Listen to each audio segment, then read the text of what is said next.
Well, my Lord, ladies and gentlemen, a very warm welcome indeed to you all here this afternoon to our innovation in automotive. This is actually the third lecture that we've had in innovation.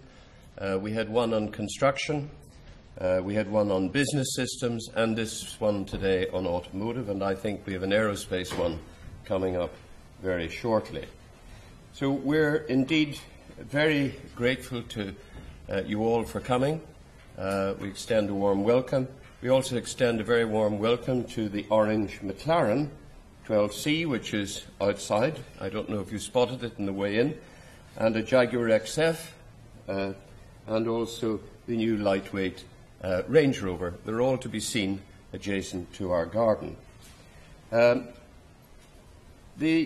UK has a very strong record of engineering innovation, and as the National Academy for Engineering, we undertake a great number of initiatives to support innovation, including our research and enterprise programmes and our studies on specific areas of technology, our support for the nation's engineering skill base, and our advice into government policy. Promoting engineering and engaging the public with engineering innovation are also an important part of what we do along with Engineering UK. Today, we want to explore innovation in the automotive industry. This industry is thriving, groundbreaking, and increasingly vital to the UK economy. Yet not so many years ago, it was a byword for industrial failure. Now we have a world-class industry, leading the world indeed, thanks to innovative engineering, design and manufacturing, underpinned by foresighted investment and great management, and dare I say it, increasingly enlightened government approaches to industrial strategy. According to recent statistics from the Society of Motor Manufacturers and Traders, the automotive industry produces an annual turnover of £50 billion, thereby delivering about £10 billion in net value added to the economy. Consists of over 3,000 companies, accounts for £29 billion in export revenues during 2010, and that has increased since. Some 80% of the 1.5 million cars and commercial vehicles produced in the UK are sold overseas, along with 70% of the engines produced. And in 2012, UK car production rose by 9% to the highest level for 4 years, with exports at an all-time high. Well, if that ain't transformation, I think we need to revisit. Today, we want to look at some of the most exciting innovations taking place across the sector. Our speakers are from a range of organisations across the automotive sector, and they will share with us live case studies from companies leading the way in how the automotive industry is transforming itself and adapting to 21st century markets. And I do hope you will have time to have a look at the displays inside and the vehicles outside and the accompanying exhibitions on the ground floor, which are really worth visiting. And I very much like to thank the exhibitors for providing these to add interest to the day. The presentations will be about 20 minutes long, and each of the 3 sessions will be followed by an audience question and answer and discussion, and our final session will be a panel discussion of all of the speakers. The event is being filmed for the Academy's website. The refreshment breaks will take place on the ground floor where you've just been, and where the various organisations represented today have put together their exhibitions. We have not been informed of any scheduled fire drills, so if the alarm goes off, it's for real, and the Academy staff will direct delegates to the nearest exit. If delegates wish to use Twitter to report the event live, please use the hashtag shown on the screen, at the bottom of the screen. And without further ado, I want to introduce, and he doesn't need much introduction to this audience. He is a Fellow of the Academy, Lord Drayson, Managing Director of Drayson Technologies, LLP. And Lord Drayson began his engineering career in the car industry, taking a degree in production engineering that was sponsored by BL Cars. There he developed his passion for cars and motor racing, which has been sparked by growing up near Brands Hatch Circuit in Kent. Following a PhD in robotics, he embarked upon a 25-year career as an entrepreneur, developing businesses in food manufacturing, bioscience, and motorsport R&D. He was made a peer in 2004 and was appointed as Minister for Defence Procurement in 2005 and Minister for Science and Innovation in October 2008. And many of us who worked with him during those years were indeed very sad to see him leave government. As a racing driver and engineer, Paul has been pioneering green motor racing since 2007 and has achieved a number of green firsts, including winning the first national GT and international Le Mans race running on second-generation bioethanol fuel. In 2012, he set up a new hill climb record at the Goodwood Festival of Speed in an all-electric race car developed by his business Drayson Racing Technologies, which was founded to develop sustainable technologies through motorsport R&D. Paul is also president of the Motorsport Industries Association. And at this stage, I will be staying for the first presentation. I had booked to stay the whole day, but I have been called to South Africa just this morning to an urgent meeting, and it's with the President, and I have to accept the invitation, unfortunately. I'd much rather be here. But Richard Parry-Jones, who's a member of our Council, and I think also the co-chair of the Automotive Council, will more than fill my shoes very comfortably. But I have great pleasure now in introducing to you Lord Drayson.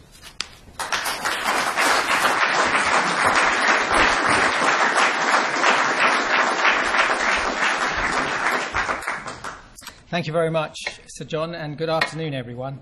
So as you've heard, as a former politician, I should declare an interest right at the start of this talk and say that I've always loved cars and the industry that creates them. As you've heard from John's short bio on me, before I was a biotechnology CEO or a government minister, I started my career as an engineer in the car industry. And that passion for cars has stayed with me throughout my life and has really driven much of what I've done, whether it's as a science entrepreneur or as a politician.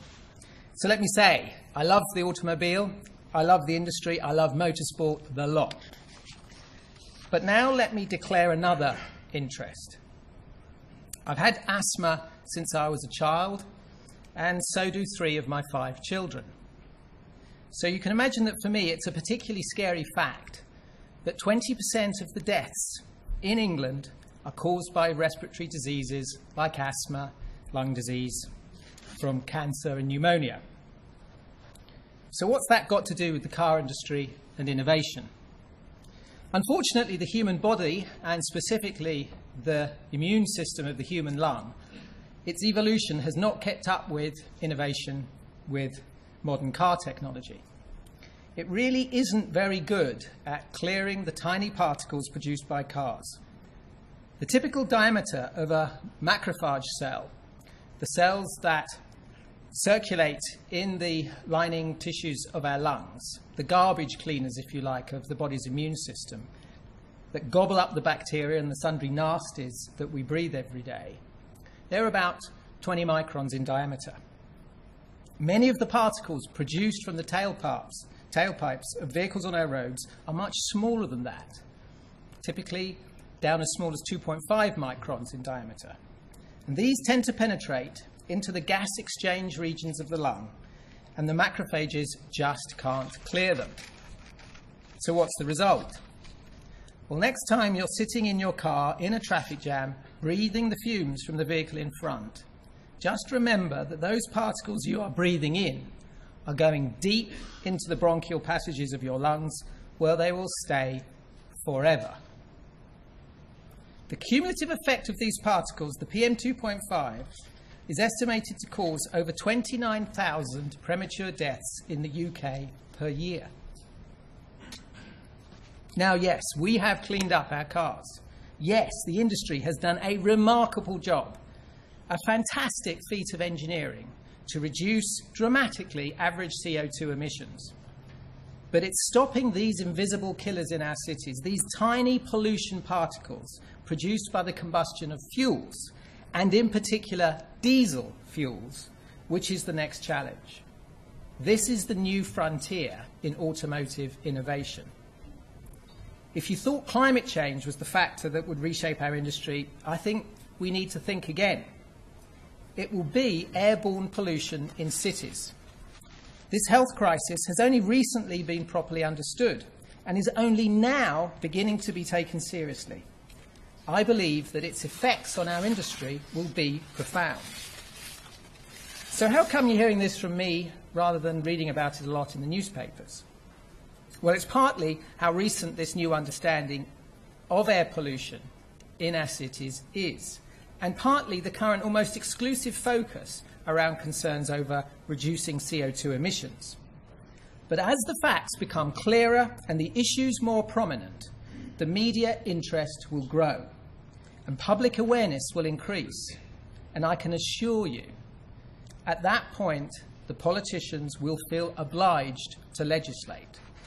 In fact, yesterday, a splash story in the Evening Standard was a timely example. Transport for London is consulting now on tightening its emissions criteria for cars that gain exemption from congestion charge. Only those emitting less than 75 grams per kilometre of CO2 will be exempt. This may appear to be just a stiffening of existing policy, but it isn't. It crucially means that all diesel models, even the most modern ultra-low carbon ones, will no longer gain exemption. And this is no coincidence. I can tell you that the legislators know of the seriousness of our air pollution problems.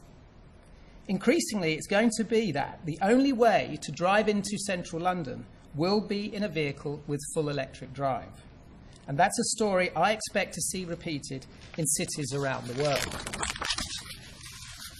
And if you think, like some do in the auto industry, that cars are unfairly targeted by politicians, I encourage you to download onto your smartphone the London Air app, which gives you a real-time graphical representation of pollution in the city right now. You can put in your postcode and it can tell you the pollution outside of your window. And you have to answer the question, we have to answer the question as an industry.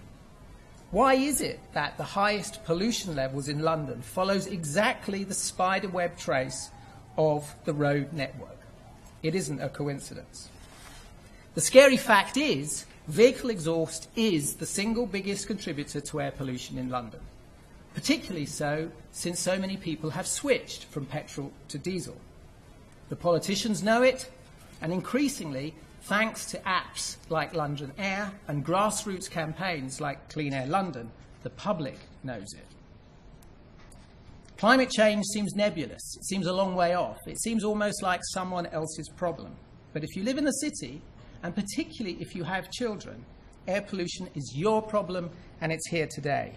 And for a stark illustration of this, for any of you who live in London, who've got children at school in London, the London Air app works with Google Earth to overlay all of the primary schools in London. So you can look at the pollution levels outside your child's school, see what your kids are breathing every day, and it's not a pretty picture.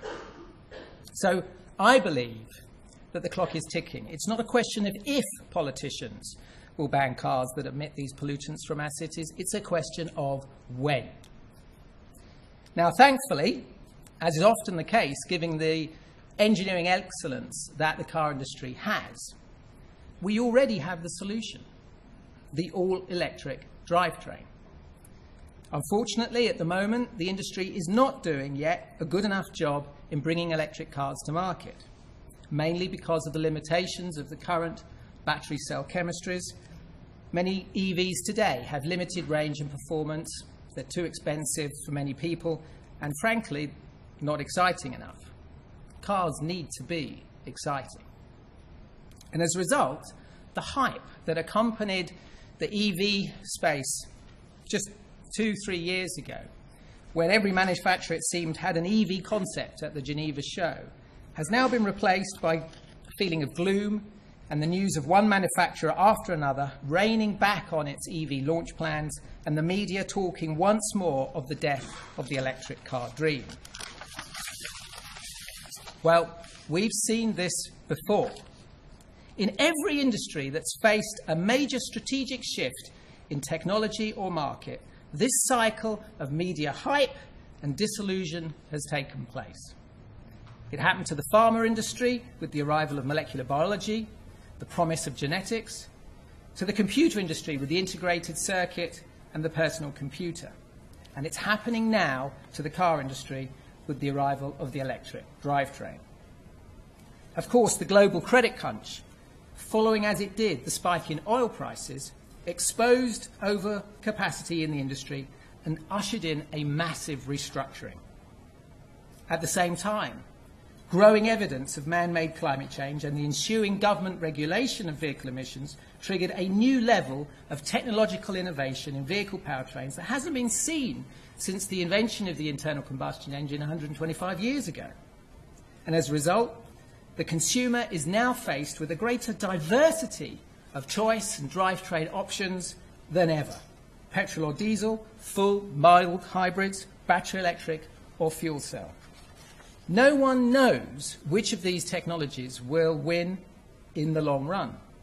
And not even the largest car company can afford to cover every technology option. For industry, the accelerating complexity and the uncertainty has been unprecedented, especially for an industry which just 5 years ago was seen as quite predictable, with easily forecast consumer demand and regular product life cycles. Not anymore. It may be a great time to be an automotive engineer with so much exciting new technology, but it's a tough time to be a CEO.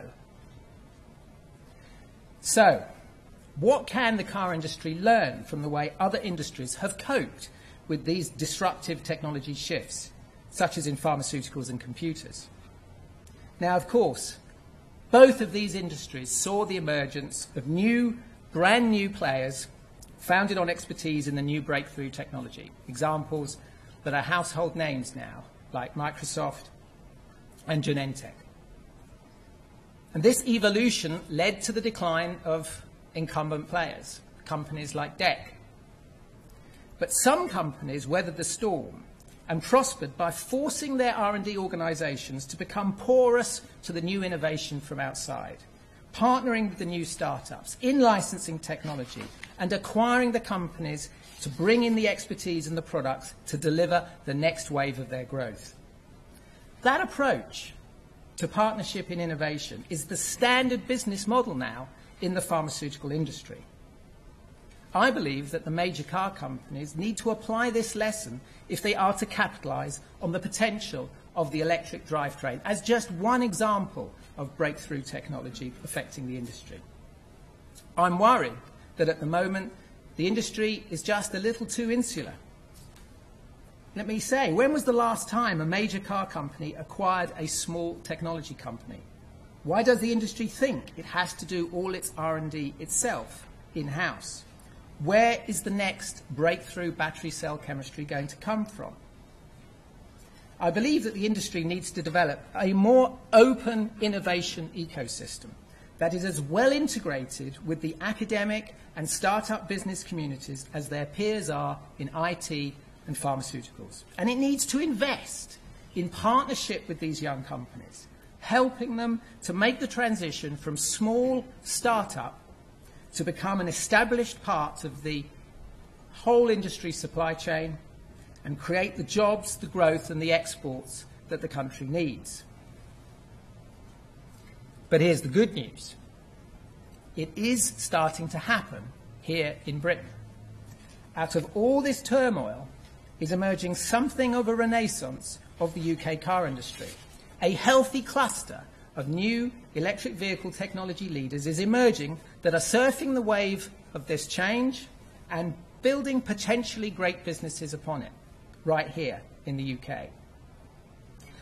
And whether it's Nissan opening its new Leaf battery factory in Sunderland, or in Oxford, Yasser Motors demonstrating its new breakthrough electric motor technology, or Qualcomm Halo's consumer trial here in London of wireless charging of electric cars, the UK is beginning to develop a world-leading position in the supply chain for the new electric vehicles. Now, of course, disruptive technology is an overused label these days, but I believe it's entirely appropriate when we apply it to electric vehicles. It is essential to the future growth and competitiveness of the UK automotive sector that Britain is a leader in electric vehicle technologies and projects, the engineering science that underpins them, and the industrial supply chain that provides them. Now, if there's one thing that I learned from my time in government, it's this. People will only change and adopt an environmentally sustainable lifestyle if they are offered attractive options that allow them to do so. It's about making change desirable, accessible, and affordable. That means cars that make sense on a day-to-day practical, emotional, and economic level, as well as an environmental one. In the short term, the automotive industry will continue to refine its products, of course, reducing vehicle weight and drag, improving engine and transmission performance, pushing ahead with hybrid technology. Vehicle manufacturers have already delivered more fuel-efficient and lower CO2-emitting vehicles to the market, such that average new car CO2 emissions in the UK have fallen 23.7% since 2000 to a new low of 138.1 grams per kilometre. But the car makers recognise that even if they are able to hit the EU target of 95 grams of CO2 per kilometre by 2020, which is equivalent to a small compact model now, internal combustion engines will still waste about 60% of the energy delivered to vehicles from heat loss via the exhaust and cooling system, and they will still produce those invisible killer particles. Electric vehicles, by contrast, are over 90% efficient in taking stored electrical energy and converting it into useful motive power and torque, and they produce zero tailpipe pollutants. Zero. Now, over the past 10 years, both the previous and the current UK governments have consistently applied policies and incentives to attract investment, encourage R&D, and promote sales of zero-emission electric vehicles. This consistency is having an effect. R&D is central to the achievement of lower emission vehicles. However, for it to be effective, this R&D must be focused and must be strategically relevant. And to ensure it is, the UK Automotive Council, led by Richard Parry-Jones, has developed a set of technology roadmaps for low-carbon vehicles backed by government investment and co-funding via the TSB.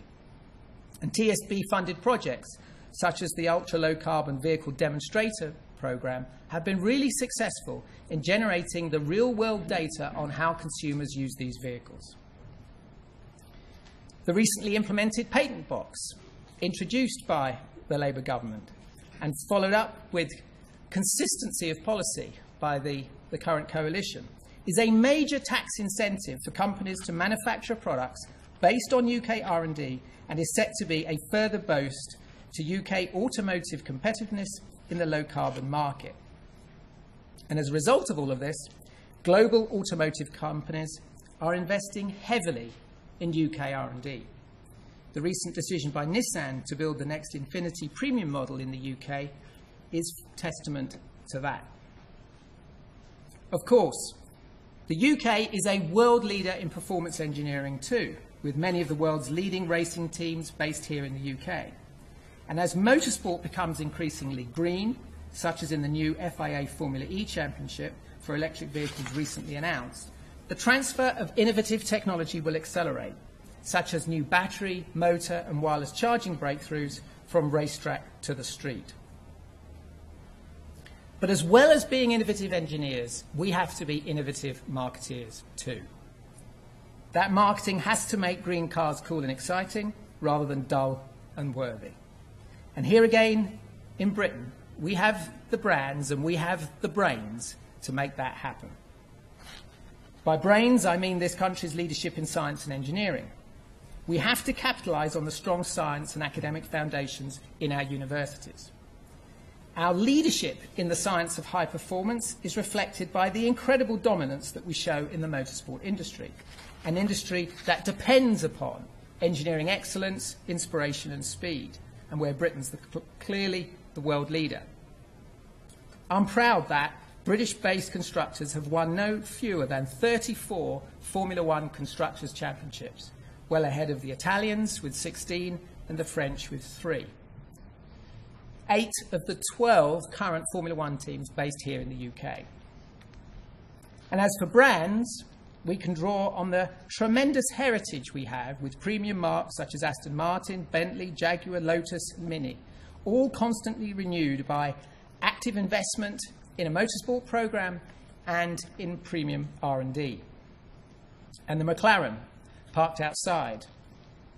The new GT hybrid supercar, which they've just launched, an example of how they've been able to build a very successful electronics business based upon their success on track. So now, as the world shifts to this low-carbon future and the velocity of change accelerates, we need to ensure that these strengths in our brands and in our technology remain relevant to this new world and in tune with what the modern consumer wants. So here in the UK, we have the conditions, I believe, to lead the electrification of transportation that will take place over the coming years. We have the brains, we have the brands, and we have the technology to lead this electric clean tech revolution. And we have a cross-party political consensus that understands the strategic importance to the UK of doing so. Now, more than ever, people are looking for the sources of future growth.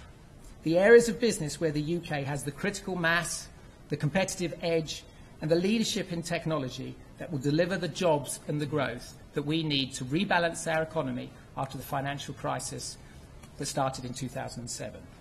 The car industry is clearly one of those sources. And as someone who started his career in the industry as a young engineer at the Longbridge plant when it employed over 20,000 people, I'm delighted to be able to finish by saying this. Now is a great time to be in the car business. But these days, it's electrons you need in your veins, not petrol. Thank you.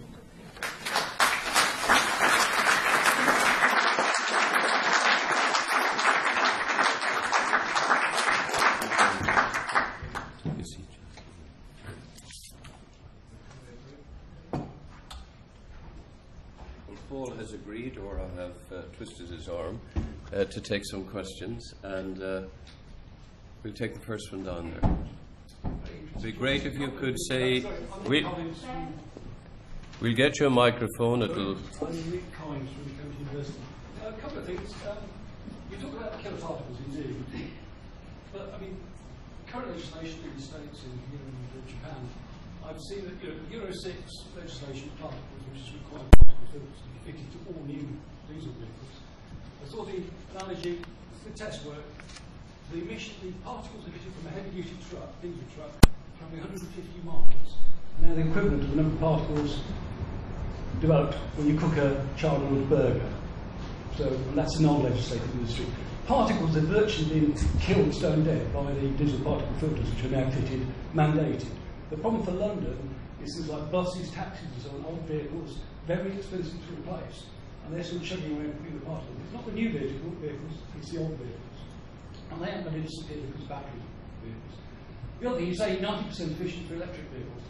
The electricity has to be generated at about, for UK, 30% efficiency. So divide your 90% figure by 3, then put some cabin heating in, and there's plenty of research around that shows that the total efficiency is about the same, a little bit less or a little bit greater than the petrol vehicles. So I think smoothing over a few points there, which really need to be taken into account before making big policy decisions. Would you like to take another question before you answer that, or would you like to take that head on? Well, there were several. I'll take it head on. There were several points in the question, and perhaps if you would allow me to answer it in two ways. Firstly, with my hat on as a politician, if you like, and then my hat on as an engineer. As a politician, as you heard, I've spent 20 or so years as an engineer and a businessman going into politics. One of the things which came as a real shock to me was the way in which legislation and the progress of legislation can be dramatically affected by consumer opinion, and how that consumer opinion can be dramatically affected by a relatively small number of people who have a real beef about something. I learned that the hard way as a CEO of a biotechnology company with regard to animal rights extremism. And what I'm saying today really is what I truly believe to be likely to face the industry because of this growing perception of concern that started in the medical community, which has now moved to certain consumer pressure groups and is becoming known about by the political legislative system, if you like, particularly in the cities. And so I really believe that although the industry may point to other causes of pollution and may make the point about the unfairness of the way in which the car industry is targeted, this is the reality of the political environment in which this industry operates. And we can learn, I think, the lessons of history in the way in which other industries have faced similar challenges. And making the case, pointing to other people, frankly, it doesn't work. You have to clean up your own act. The politicians, in the end, will force you to, because the politicians will be forced to by public opinion. Now, the thing that's really changed is that the understanding of the long-term effect of these very small particles, which are completely invisible, something 2.5 microns, trust me, you can't see, and it cannot be caught by a particle filter. You're wrong about that. The particles medium size is about 100 nanometers. 2.5 is, we have a PM2.5 standard, but most of the particles are between about 120 nanometers and 30 nanometers. What's actually smaller? The digital particle is about 99.99% efficient at tracking them. These are facts. Well, the fact is that the European legislation, I believe, is going to be increasingly affected by the campaigns which are showing that the level of pollution from these particles completely matches the road network which exists in our cities. Okay, I think we might have to have a side meeting on this afterwards. I want to give the chance for another couple of questions. Stay on the starboard side, so right at the back, yeah?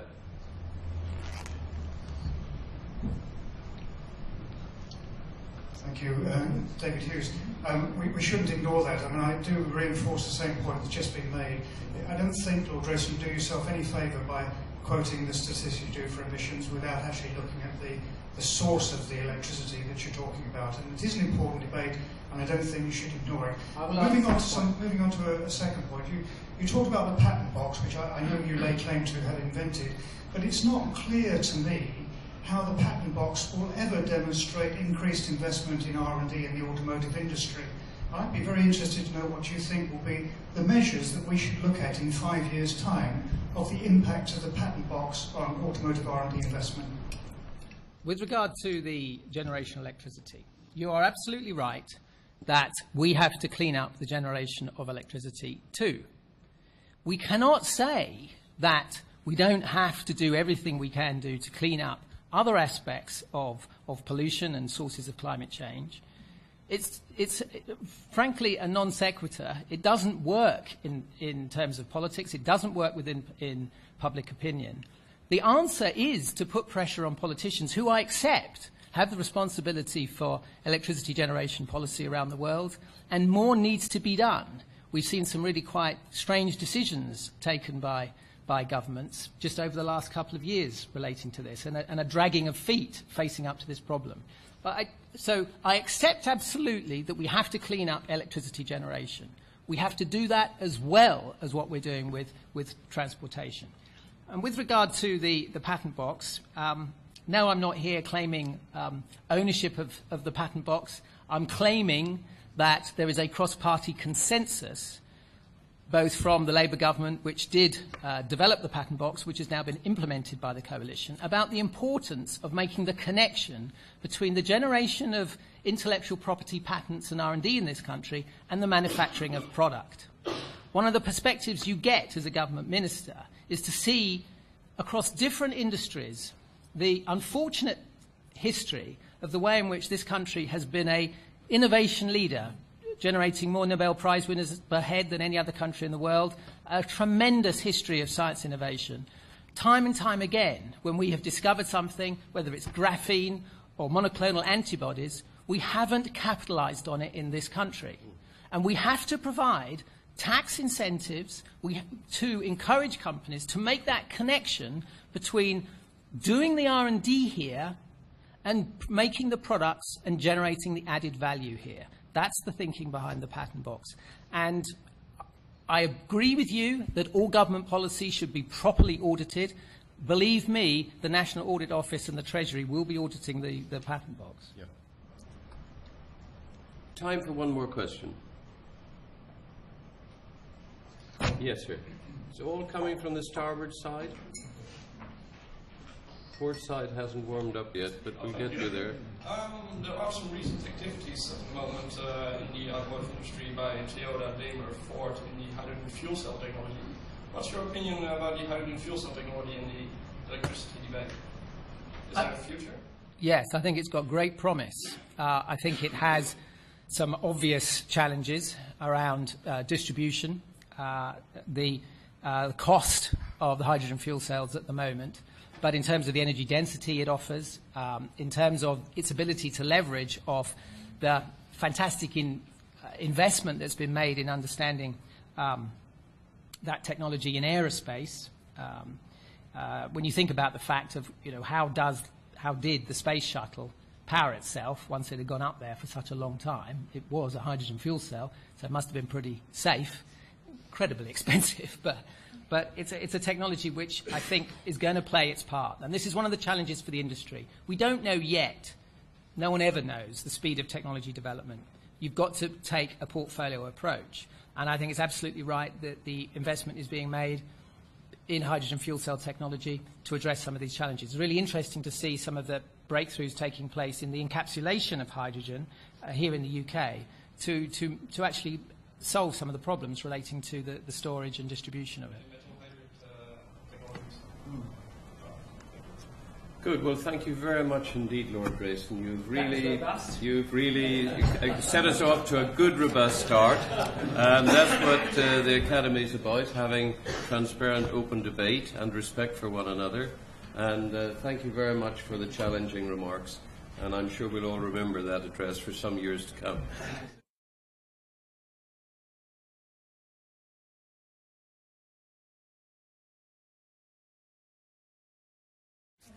It's my pleasure, first of all, to introduce our next speaker, and that is Jerry Hardcastle, a gentleman I've come to know very well as a result of our work together on the Automotive Council over the last 5 years. Jerry is a Global Chief Marketability Engineer, quite a mouthful and quite a job, and Technical Director for Global Motorsports for Nissan. He's been working in the industry for 28 years and held positions in design and development within Austin Rover Group and Nissan Motors Limited. He is currently Nissan's Global Chief Marketability Officer, as I said, and holds the role of Technical Director for Motorsports. He's a member of the UK Automotive Council and currently holds the position of Chairman of the Technology Group within the Council, a job which I have to say, without embarrassing him, he has executed extremely well, and without him I would be completely lost in my role as chairing the overall Council. In 2010, the Institute of Mechanical Engineers, Automobile Division, presented him with the Crompton-Lanchester Medal for outstanding service, considered to have special influence on the advancement of automobile engineering. And last but not least, in 2012, Jerry was awarded an OBE for services to the UK automotive industry in the Queen's Birthday Honours List. Jerry, please come forward.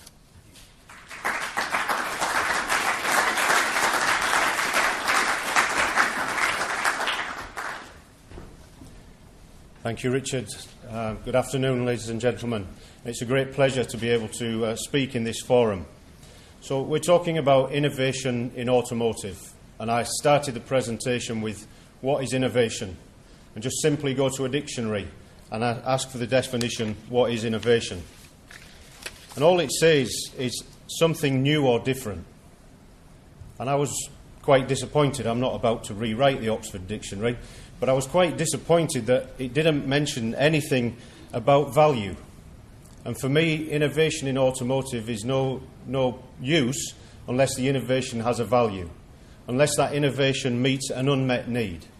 So maybe delivering more performance, being more efficient, or stimulating some additional interest in a particular model or technology. Or maybe even asking the questions of what is the norm. And Nissan is about innovation that excites. And we've been trying to do that over all the history. We've got almost 80 years now, approaching our 80th birthday. But more recently, I think we've demonstrated that innovation that excites through products like the Qashqai. The Qashqai was the first in a crossover segment. We created the crossover between SUV and C hatchback. Well, why did we do that? Because we saw that the customers wanted the 4x4 benefits of a 4x4, but they were polluting too much. They were rejecting the so-called Chelsea tractor.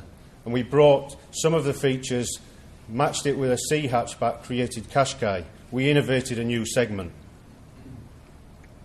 With GTR, Nissan GTR, maybe it's not the best car to be talking about when we're talking about pollution and CO2 and the number of grams per kilometre. I'm not even going to mention the number, but it's big. But it's an innovative car in that it brings super high performance in a package that anybody can drive. If you've had the pleasure of driving the car, you'll certainly realise you can extract that performance. It's not difficult to drive quickly. I recommend that you do it on a track, not on the road. Another innovative car is the Leaf. We've already had mention of the Leaf here. The first mass-market electric vehicle brought to the market, trying to meet the challenge that was offered by Lord Drayson earlier. And I think we are, people are asking us now, is the electric vehicle dead? Well, in Nissan, no. The electric vehicle is alive and kicking. And we're bringing the Leaf, not only the battery manufacture, to the UK, but we will also start manufacturing the Leaf in Sunderland in the coming months. But we've also done some innovative things in motorsport. The Delta Wing, for those of you, I'm sure you can't have missed the Delta Wing's introduction to motorsport. We didn't invent the Delta Wing. That accolade goes to Ben Bowlby, but he needed a powertrain, and every manufacturer had the opportunity to put a powertrain into that vehicle, but nobody did, except Nissan. We saw the opportunity of innovating and challenging the norm. Could you finish a Le Mans race at the same speed as LMP2 cars with half the fuel, half the tyre wear, and halving the aerodynamics? And we did. We didn't finish it, thanks to our friends from Toyota. But anyway, we did then prove at Sebring that we could do 12 hours, and we would like to go back in the future. And not only that, we actually slowed the car down. We could run at LMP2 pace, and we could get somewhere close to P1. So we're about exciting. But as Lord Drayson said, we also have to meet a business plan. And Nissan is currently in a business plan called Power 88. The power is brand and sales power. Of course, you can bring all of this technology, but if you don't have the brand and the sales power to deliver it, then again it becomes rather useless. So we're challenging for 8% global market share by fiscal year 16. And not only doing that, but having a sustainable consolidated operating profit of 8% as well. These are big challenges, especially when you also get challenged by Lehman shocks and earthquakes and tsunamis and things like that. The strong yen and everything else that's going on in the world. Through this Power 88, we'll actually bring 51 new models to the market between fiscal year 11 and fiscal year 16. That's almost one model every 6 weeks somewhere globally, which is quite a challenge. We're in the middle of that now. It's reality. We're launching Duke, Nismo in Barcelona just this week. We're introducing the Leaf, as I mentioned, to the UK in the coming months, and Infiniti Q50 was introduced at Detroit. So there's tangible evidence that we're actually doing it.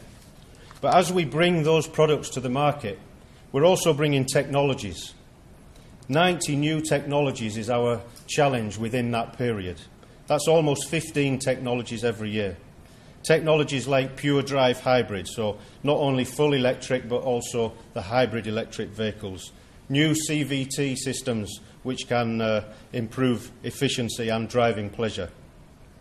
And things like eco pedals and around view monitors and backup collision prevention. There is a list of 90 technologies that are coming to the market. So we have to consider, how do we develop those technologies? Well, clearly, as was mentioned again earlier, some of this is done in-house. We've got global R&D facilities all over the world. About 18,000 so-called R&D staff, ranging from researcher right through to the people implementing the vehicles onto the production line. And there are three main centres. Of course, Nissan Motor Limited in Japan, and two other major centres, Nissan Technical Centre North America and Nissan Technical Centre Europe, with its headquarters in Cranfield and offices in Barcelona, Bonn, Moscow and Brussels. But we also have partnerships with Renault Technology Centre in India, and then Nissan South Africa, Nissan Southeast Asia, Dongfang Motor Company Partnership in China, our own technical centre in China, Nissan Mexico, Nissan Brazil. So a global network of R&D which is looking for these new innovations and then bringing the new innovations through to production. But here at the Royal Academy, I thought we'd rather concentrate more on the research side. So how about the research side? Well, we actually got a global network of researchers. We have researchers in our own branches, which is the traditional Japanese way. And, of course, most of those are based in Japan, in Opama. But we also have collaborators, so technology teams, technology companies that we're collaborating with and developing new technologies. And we've also got researchers in academia, so actually placed in universities. Unfortunately for the UK, the main research centres at the moment are in Japan, in the USA, in Detroit, in India, in Chennai, and in Russia, in Moscow. And we're working together with a number of universities around the world. And just to list some, universities like Stanford in the US, Wisconsin, Virginia, Pennsylvania, New York and Massachusetts Institute of Technology, and in Canada, Queen's University, the Swiss Federal Institute of Technology, and in France, the Commissariat à l'Énergie Atomique. I don't speak French, I think you'll have gathered that, and the International Energy Agency. So they're global universities that we're working with. But in the UK, we're also working with the University of Oxford, Imperial College, University of Nottingham, and the University of Sheffield. And I'm sure you'd like me to tell you everything that we're doing in those universities. Sorry. But clearly, what's going on in those universities is rather confidential, but I'll try and give you some hint as to what we're up to. If we take a look at the projects that we're doing with UK academia, some which have been completed recently and some which are ongoing. But on the theme from Lord Drayson's speech, ultra-efficient electric machines and drives for EVs, completed with Sheffield University just last year. And then we've extended that to cost-efficient integrated propulsion and charging systems for low-carbon vehicles, developing on that electric vehicle theme. I'm working with the University in Newcastle about Switch EV, the launch of the electric vehicle and how the customer has reacted to that vehicle and how they've integrated with the charging infrastructure. And there are 5, 6, 7 ongoing projects currently. University of Reading, Brain-Machine Interface, and Warwick Manufacturing Group and Loughborough University on ergonomics. But ergonomics to try and reduce the size of a vehicle so that we can therefore reduce the CO2. The theme is quite consistent. And I'd just like to take you through 3 in particular, 3 projects. One is quite famous now, the REEV project, Revolution, which developed Infiniti Emerge, but also a Jaguar and Lotus models as well. Why did we do that in the UK? We did it because we had technology partners like Axion and Evo and Xtrac, but we also did it because we had OEM partners that were willing to work with us, like Lotus and Jaguar. But it was really stimulated by the Technology Strategy Board and the funding, and also through knowledge transfer partnerships, which we managed to integrate into the big project to develop an carbon fibre upper body, which I'm sure we're going to hear more about later from other manufacturers, and also investigate the potential to build such a vehicle in the UK. As I mentioned, we're doing driving posture with Loughborough University. We'd like to shorten the size of a van by changing the posture of the driver, and we're preparing a demonstrator vehicle to that end, and also helped by the Technology Strategy Board. And as I mentioned, with the electric vehicle motors, working with Sheffield University to reduce the component count, make a significant cost reduction. And we're doing that work in the UK, even though we developed all of our original electric motor for Leaf in Japan. So recognising the capability that is available to us here. Through working with the UK academia, I thought it was useful to share with you some kind of strengths, weakness, opportunity, threat analysis of what we found, because clearly we can work globally, so we could work anywhere. We don't have to be here. Standing here with my Automotive Council hat on, of course I would like to promote the UK, but standing here with my Nissan hat on, I'll do it wherever it's the best place to do it, from output and a cost point of view. What are the strengths of doing it here? We've got skilled and knowledgeable academic staff, clearly, and recognised around the world and recognised by Nissan. But also importantly, we've got the resource. The universities have got resource, and we've got access to funding. And more importantly for us, and mentioned by Lord Drayson again in his speech, more academic institutes are becoming active in the region of technology readiness level 5 and beyond, so beyond the demonstrator, bringing it to reality, the commercialisation of the technology. And that's starting to happen here. And my Japanese colleagues are particularly motivated to work with UK universities. But some of the weaknesses, we've met a reaction of research for research's sake. Some of you might actually describe this as a strength when I say not all academic institutes want to do the work that industry want them to do. Sometimes we knock on the door and ask universities to do research, and they won't. They want to do it their way, not our way, which is fine. Take the blue sky research, I'm sure. But if we're going to bring things to production, then there needs to be a dialogue between academia and industry and look for ways of working in partnership. And also, we've also noted that in the UK, sometimes universities are coming to us and they haven't understood the global situation. They haven't understood what's actually going on in the world. They haven't benchmarked. And they're actually proposing research which is actually not new or innovative. Because we know, looking into Japan or India or somewhere, somebody's already done it. And to do that again is not effective. But there are great opportunities for us, so that we found that UK universities are much more likely to share resource and to share projects. We've got an example like VESI, which is Vehicle Electrical Systems Integration, where universities and industry is collaborating, and it's a real opportunity to build on that, something that we're looking at in the Automotive Council. And the EPSRC funding, on the whole, is well placed, and when matched with the TSB funding, gives us some really interesting opportunities. Another opportunity will be for some of the universities I've mentioned to cooperate globally with some of the other partners that we've got globally, and I think universities should be looking to do that. And one opportunity which we haven't realised yet, but I'm sure is there, the knowledge transfer partnership activity. We've had three or four researchers working inside our Cranfield Technology Centre. They've done excellent jobs. We've really moved the projects on.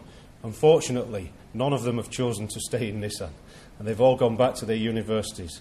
But at least two of them we would have kept if we could have done. And I think that is an opportunity for academia to move into industry and then maybe move back later after experiencing what we do. But there are some threats. One of the threats is that the academic institutes work with more than one OEM, more than one manufacturer. So this results in unwanted information sharing. Not necessarily IP which can be managed legally, but some confidential information. It's just the risk of working collaboratively. The other big threat is that when we look at what we're doing, we realise that Nissan is not working with academic institutes. We're working with professors. And when the professors move, there is a good chance we'll move with them. So if we can keep the professor in the UK, that's fine. Maybe. But if the professor chose to move to the US or India or Japan or somewhere, then it's likely that we would move with the professor. We've had some bad experience where we've worked with a professor in one discipline, and then we've looked at the same university. We thought, this is great, it's worked for this. We've moved into another discipline, and then it's turned out to be a disaster because the capability or the understanding wasn't there. So this is a real potential threat to us. And also the management of IP between the universities and Nissan. I think we can manage it in Europe-wide. When we talk to our colleagues in Jaguar, Lotus, Ford, I think we can get round it, we can understand. But my Japanese colleagues just do not get it. They are frightened to death to exchange or the risk of IP being leaked out of the company. So it's a challenge for me in particular, maybe for Toyota, Honda and other Japanese companies. So Nissan is a company that has innovation that excites. We embrace that innovation, and I think, as has been mentioned, the automotive industry requires innovation continuously, but it requires that to meet customer needs. Those needs are either driven by performance, the desire for performance, by the environment, or by the circumstances of the customers. And we recognise the capability and the opportunities in the UK. But we have a truly global footprint. So we're asking UK academia to propose seeds of innovation, and we would like to work together to realise those innovations and bring them through to commercialisation, which will bring the growth to the UK. I've explained Nissan Power 88, and that's happening, and UK academia can't get involved in that because you can imagine the innovation's already done. But you can be sure that in 2016, Carlos Ghosn or the Nissan executives will announce the next business plan. And I'm almost sure that that business plan will be to replace 64 vehicles. We've got 64 vehicles globally. They will all be replaced. All those vehicles will need new and innovative technologies to satisfy the customer demands. The question for this room and for the community, particularly working through the Automotive Council, is how much of that innovation will come from the UK. Thank you for listening. Thank you.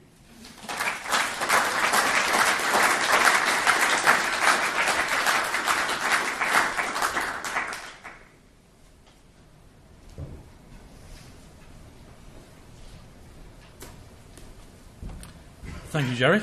Look forward to challenging you on some of those claims in the question and answer session. Our next speaker is Professor Richard Dashwood. He is the Academic Director of Warwick Manufacturing Group and the WMG CTO for the new high-value manufacturing catapult. Richard's head of a 50-strong materials and manufacturing group. The group works in processing, manufacturing and performance of engineering materials, sustainable materials, smart materials, industrial biotechnology and applied electrochemistry. Prior to joining Warwick in 2008, he spent 25 years in the Department of Materials at Imperial College here in London, and he's published over 90 journals and conference papers and has successfully supervised 28 PhD students. Richard. Thank you. Right, well, first of all, thank you very much for the opportunity to speak to you this afternoon.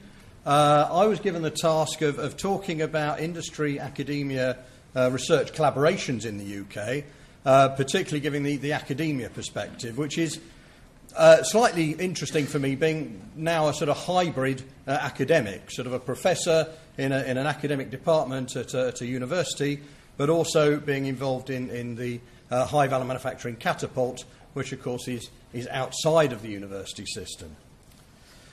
What I'd try and do today is, like Jerry just did, to give my perspective of the UK R&D landscape, particularly around strengths, weaknesses and issues. And I think accidentally we may have got the same story to tell.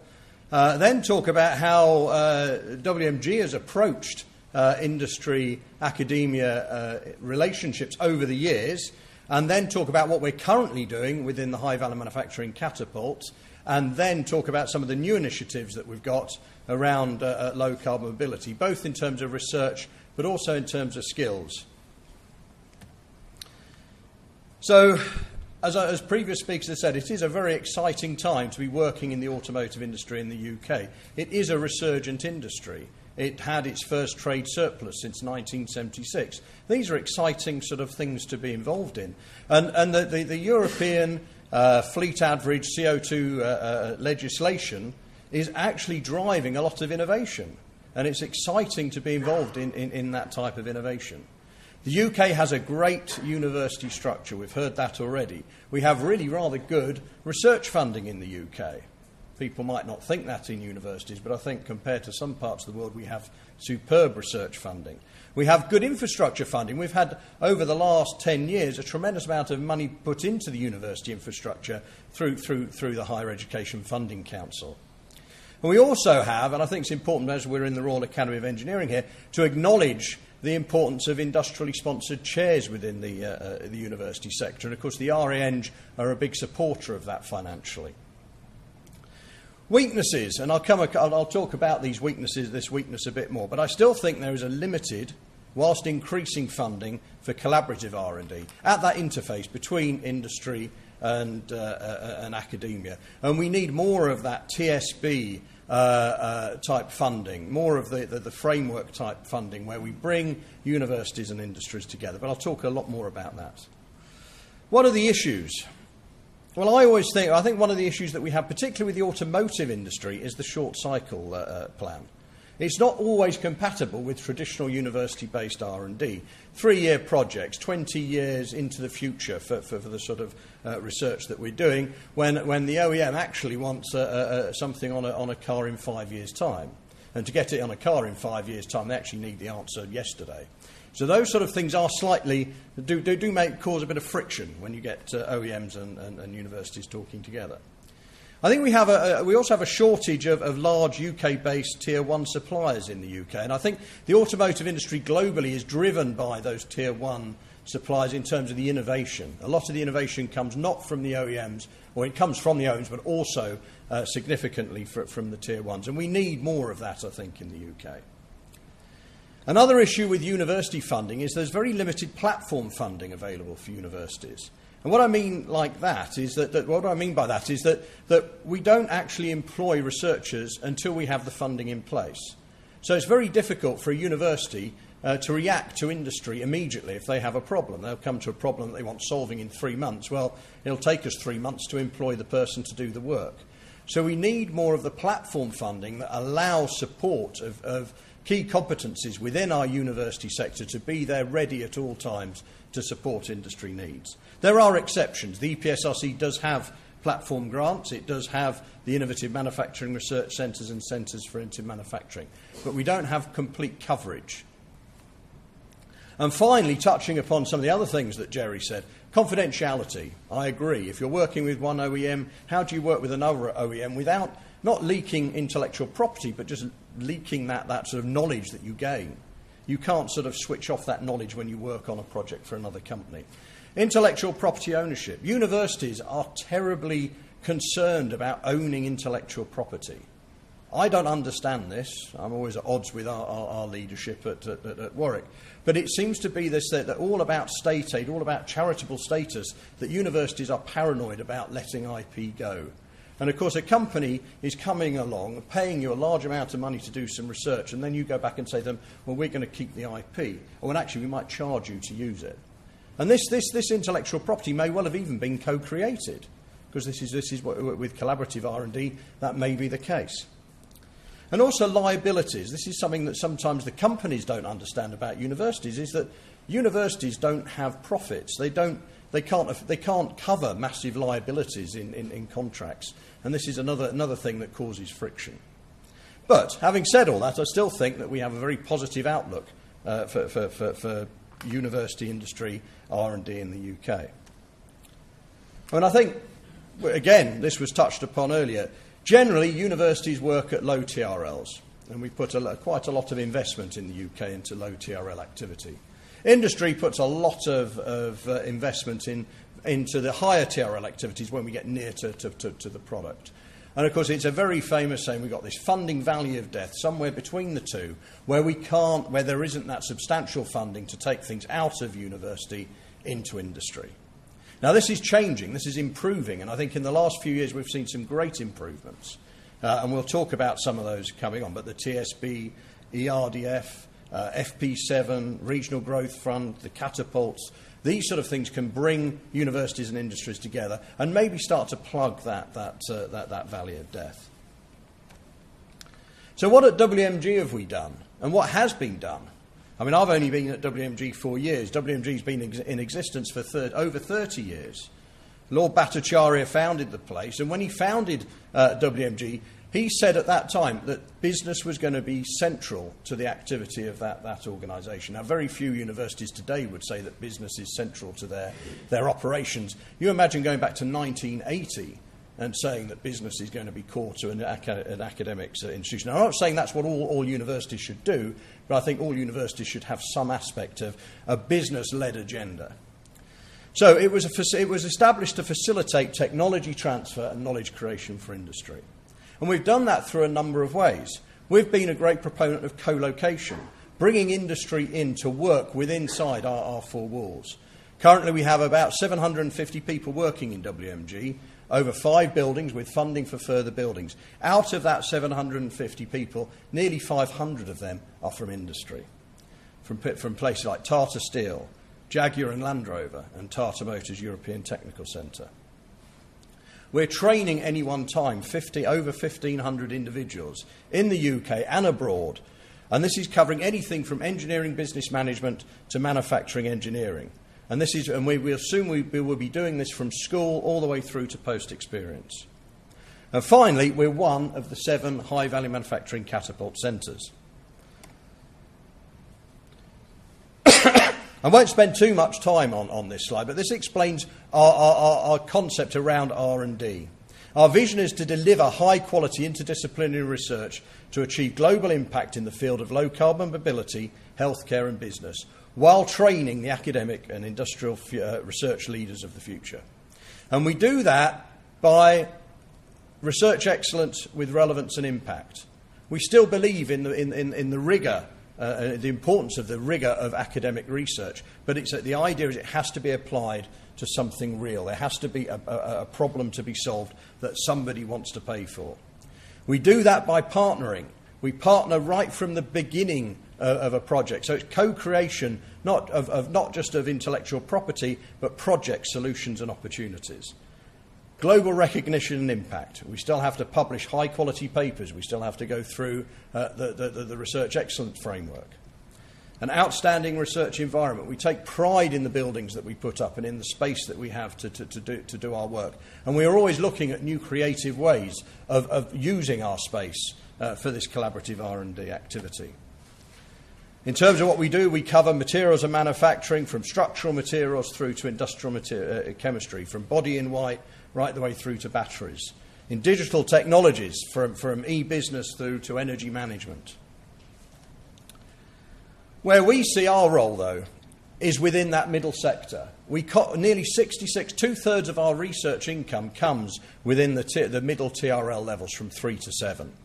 That's where our main activity is. We still have EPSRC activity.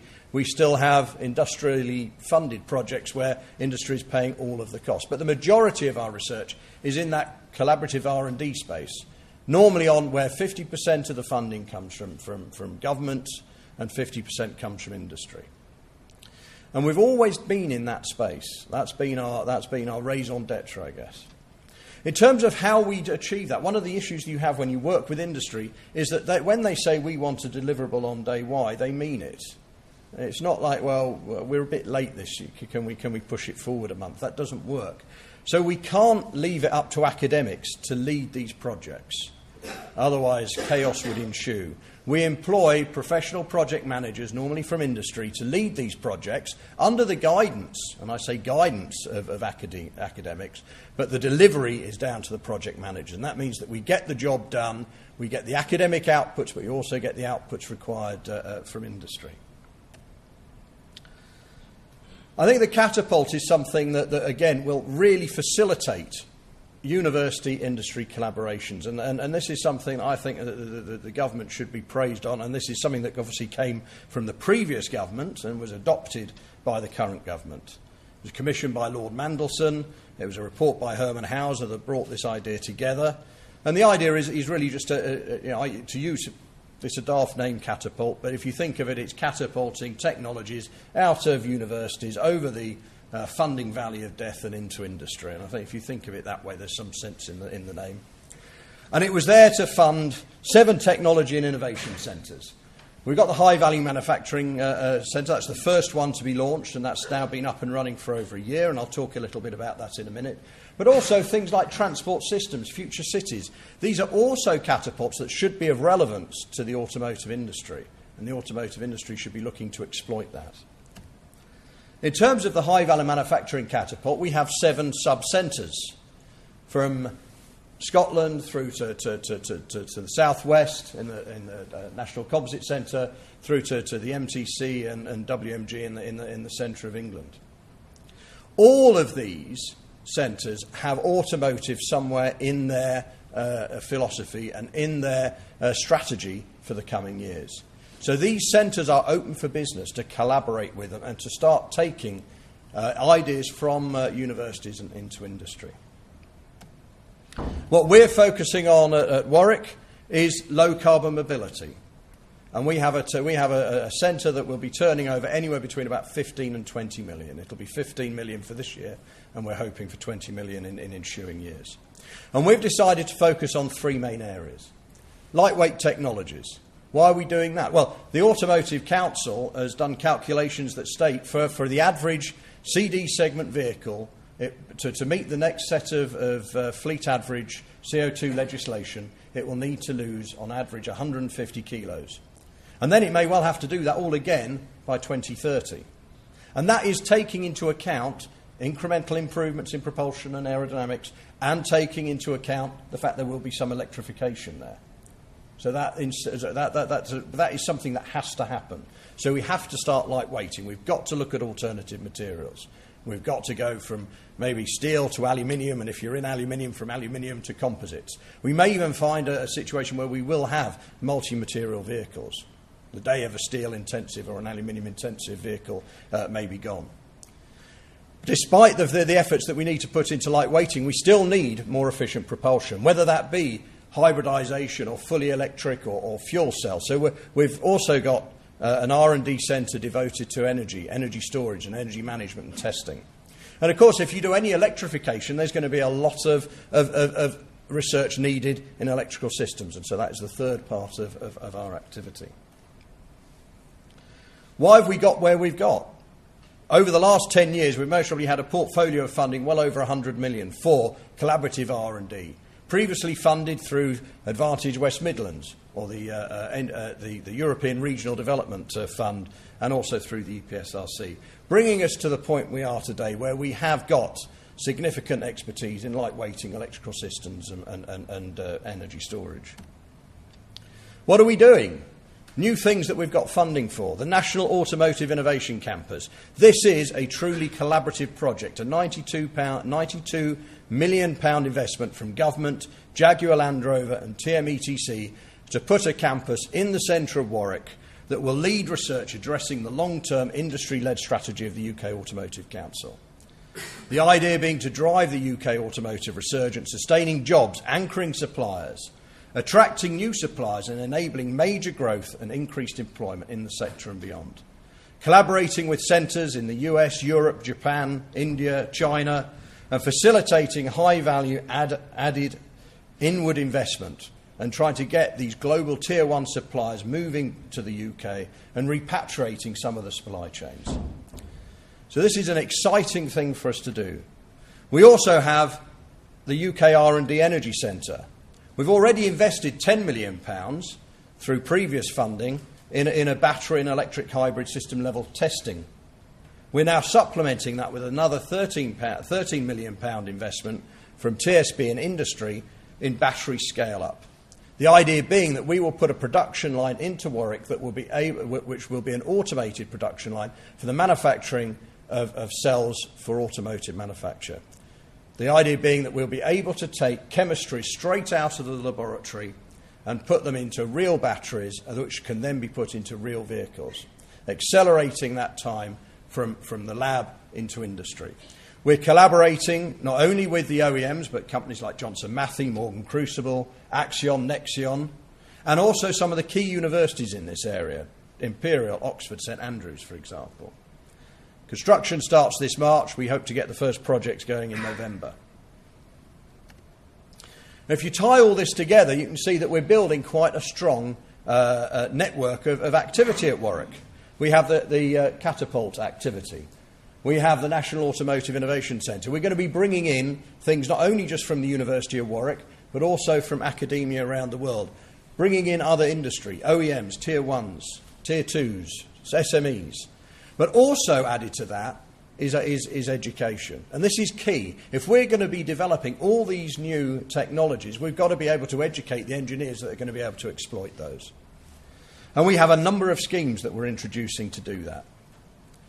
It is all based around business-led curricula, designed to provide education that's fit for the world of work. We have the WMG Academy for Young Engineers. We will have our own school on the edge of the campus, which will be taking students from 15 years old onwards. That's opening next year. We've recently announced JLR Bespoke Engineering degree. So starting this October, we'll be training Jaguar Land Rover engineers in product development engineering and manufacturing engineering to Bachelor of Engineering standard. From next year, we'll be also supporting the higher apprenticeship programme as well. For a number of years now, we've been coordinating a thing called the Technical Accredited Scheme. This is where we are delivering a number of courses in automotive engineering to not only to Jaguar Land Rover engineers now, but to other automotive companies. And this is something that's not just a Warwick scheme. This is a number of universities around the country delivering these courses at master's level. You don't actually have to do a master's course. You can just do a single module. They're all done in 1 week modules. You could do 3, you could do 6, you can do 9 on a project and get an MSc. Entirely up to you. And then finally, we have our International Doctorate Centre. This is an EPSRC-backed doctorate which follows the engineering doctorate scheme. So this allows the flexibility of people from industry to do doctorates, to get the research training, but also for people, for graduates to then come in and do research training in industry or with an industry partner. And we've got a lot more things than just research in this. It combines taught courses, opportunities for networking, engagement and international placements, and also group projects. For the first time, we have a research degree that actually has some group work element to it. It always seems strange to me that when you go into industry, you never work as an individual, you work in a team, and yet we train researchers by teaching them to work on their own and to do independent research. Anyway, I will now finish with a few concluding remarks. I personally think that the UK automotive R&D landscape is extremely strong, and opportunities really do exist for industry-university partnership through government investment. We're seeing some great schemes coming along. We still need more of it.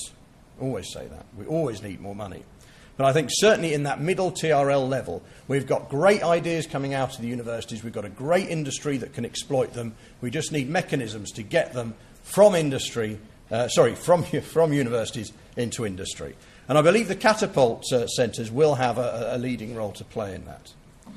Supported by this government and industry investment, WMG is continuing to grow a world-leading automotive innovation and training hub in the West Midlands. And we want this to act as a beacon for high-value automotive companies, encourage them to base their research and development activity either on our campus or in our adjacent science park. And in this way, WMG will continue to support and grow the high-value manufacturing automotive industry in the UK. Thank you very much.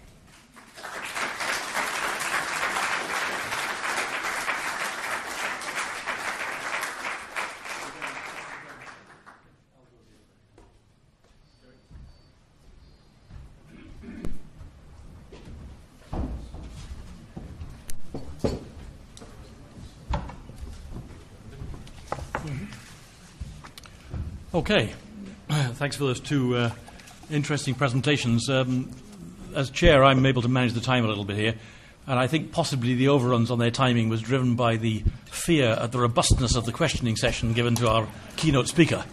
However, I'm going to take the time out of a tea and coffee break, not out of the robust questioning session. So your robust questions, please. Microphone will come to you if you put your hand in the air. They don't have to be robust. Got one back there.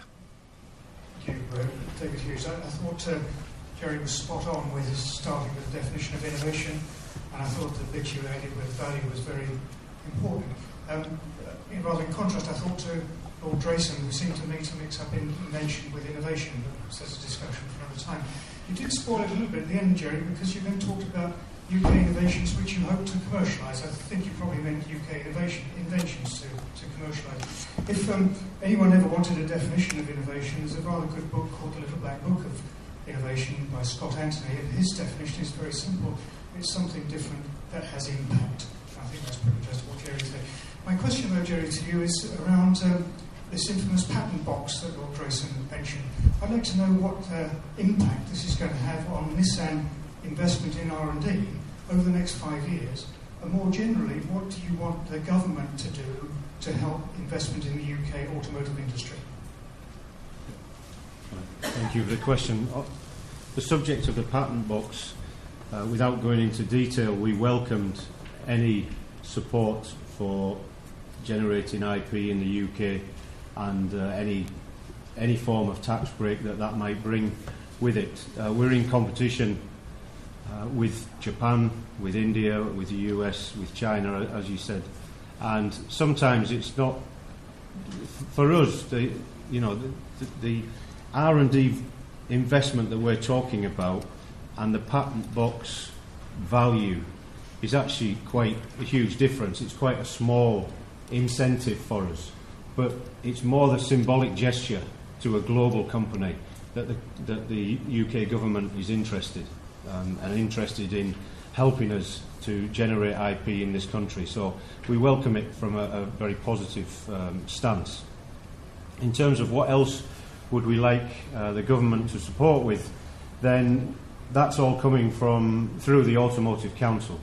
So Nissan is an active participant in the Automotive Council, the full council, the technology group and the supply chain group, trying to deliver a coherent message from the automotive industry, not only OEMs but tier one suppliers, those that do exist, SMEs, unions, everybody is involved in trying to deliver a message and work together with the government, not just delivering a message and walking away, but delivering a message and then trying to work with the government how to deliver in those terms.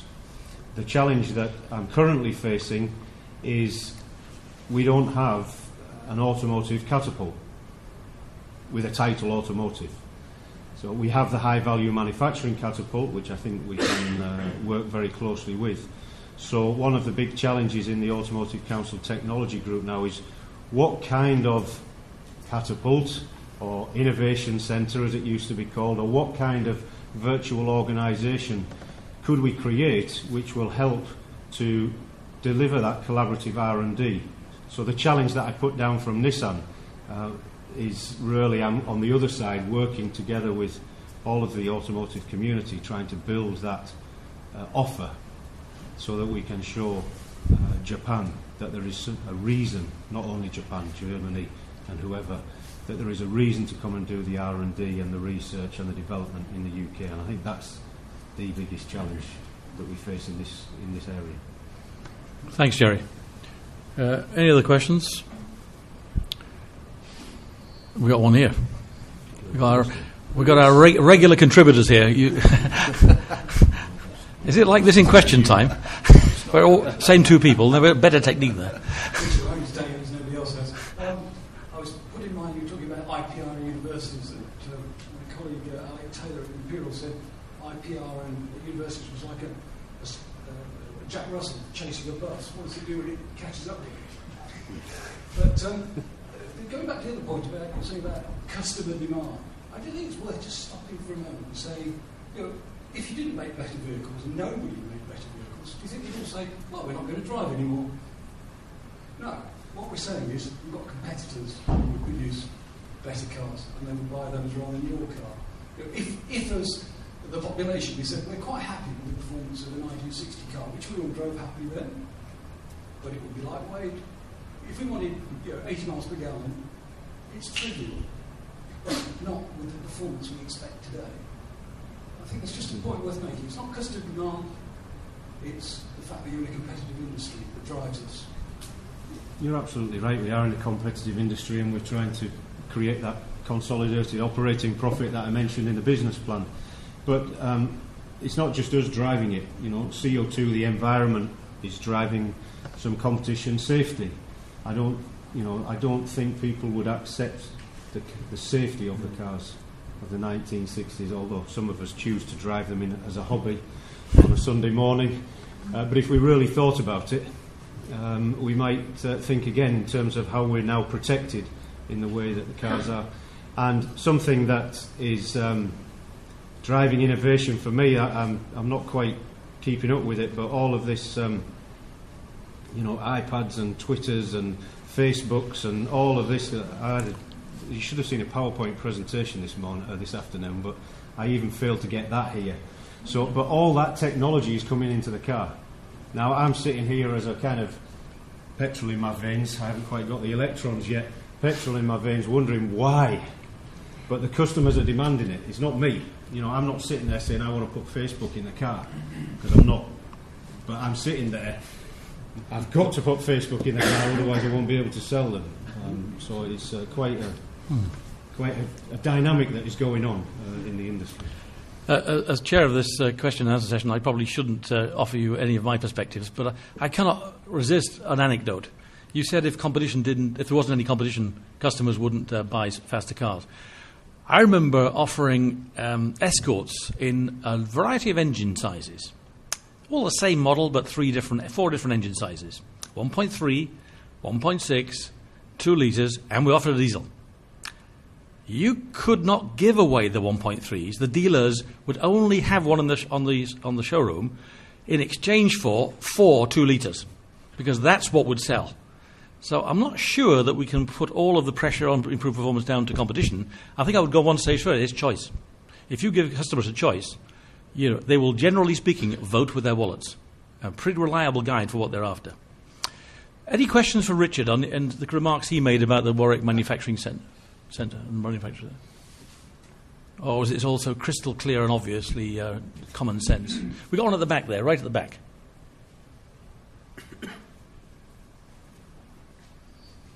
This will be the last question. Stuart Bird from Bristol. We're a tier 1. I don't think there are many here, but we're one. Clearly there has been a lot of hemorrhaging in terms of the capacity of the tier 1s in the UK in the last 10 years. And I'm really encouraged to see what Warwick is doing. It's, I think, a great initiative. Do we have yet any good examples of where we've seen repatriation of tier 1 manufacturing to the UK that you can point to? Well, considering we haven't built the campus yet, we've got a long way to go. We are seeing some of the. I think Jaguar Land Rover is driving some of that repatriation with some of the vehicles that they're building. You're seeing certainly tier 1s from outside of the UK coming to the UK. I don't know. I wouldn't want to say more than that at the moment because I don't know what I'm allowed to say. But there is certainly evidence of that taking place already. Yes. Anything you want to add to that answer, Jerry? All I would say is that I think we've stopped the charge to India and China for sure, and we've got tier 1s looking into the UK again.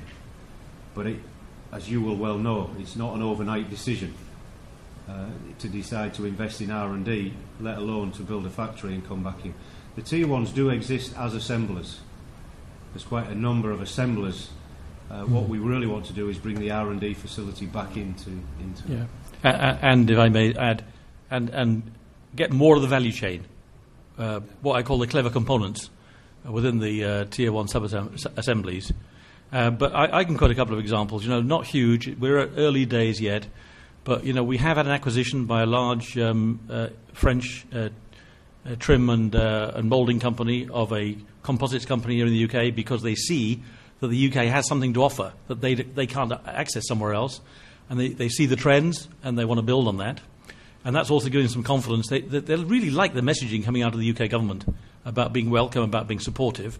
And then we see Bosch. We know they closed the alternator factory in South Wales, which was a real blow, but actually we probably never were going to win on commodity alternator competition. There was no innovation in the product. Instead, Bosch are now investing in Bosch engineering, supporting the growth plans of some of the OEMs here in the UK. So, a couple of more examples there where we start to see small signs of the tide turning, having arrested the outgoing tide. Thank you. That was all we have time for in terms of questions. Thank you very much. Can we just give our appreciation to the speakers?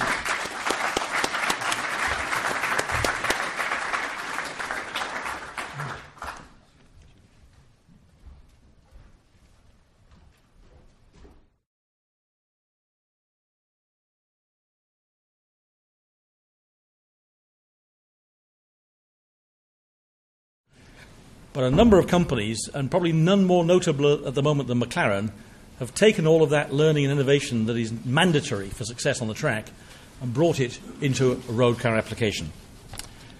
So I'd like to invite our next speaker, and I'll introduce him first. That's Dick Glover from MacLaren Research. He's the research director there. He joined MacLaren Racing in 1995 and spent 12 years running R&D activities with focusing on developing advanced vehicle dynamic simulation in the role of head of simulation before moving to MacLaren Automotive in January 2007. As Director of Research, he leads the development of new technologies, new materials, and new production processes at MacLaren. Thank you.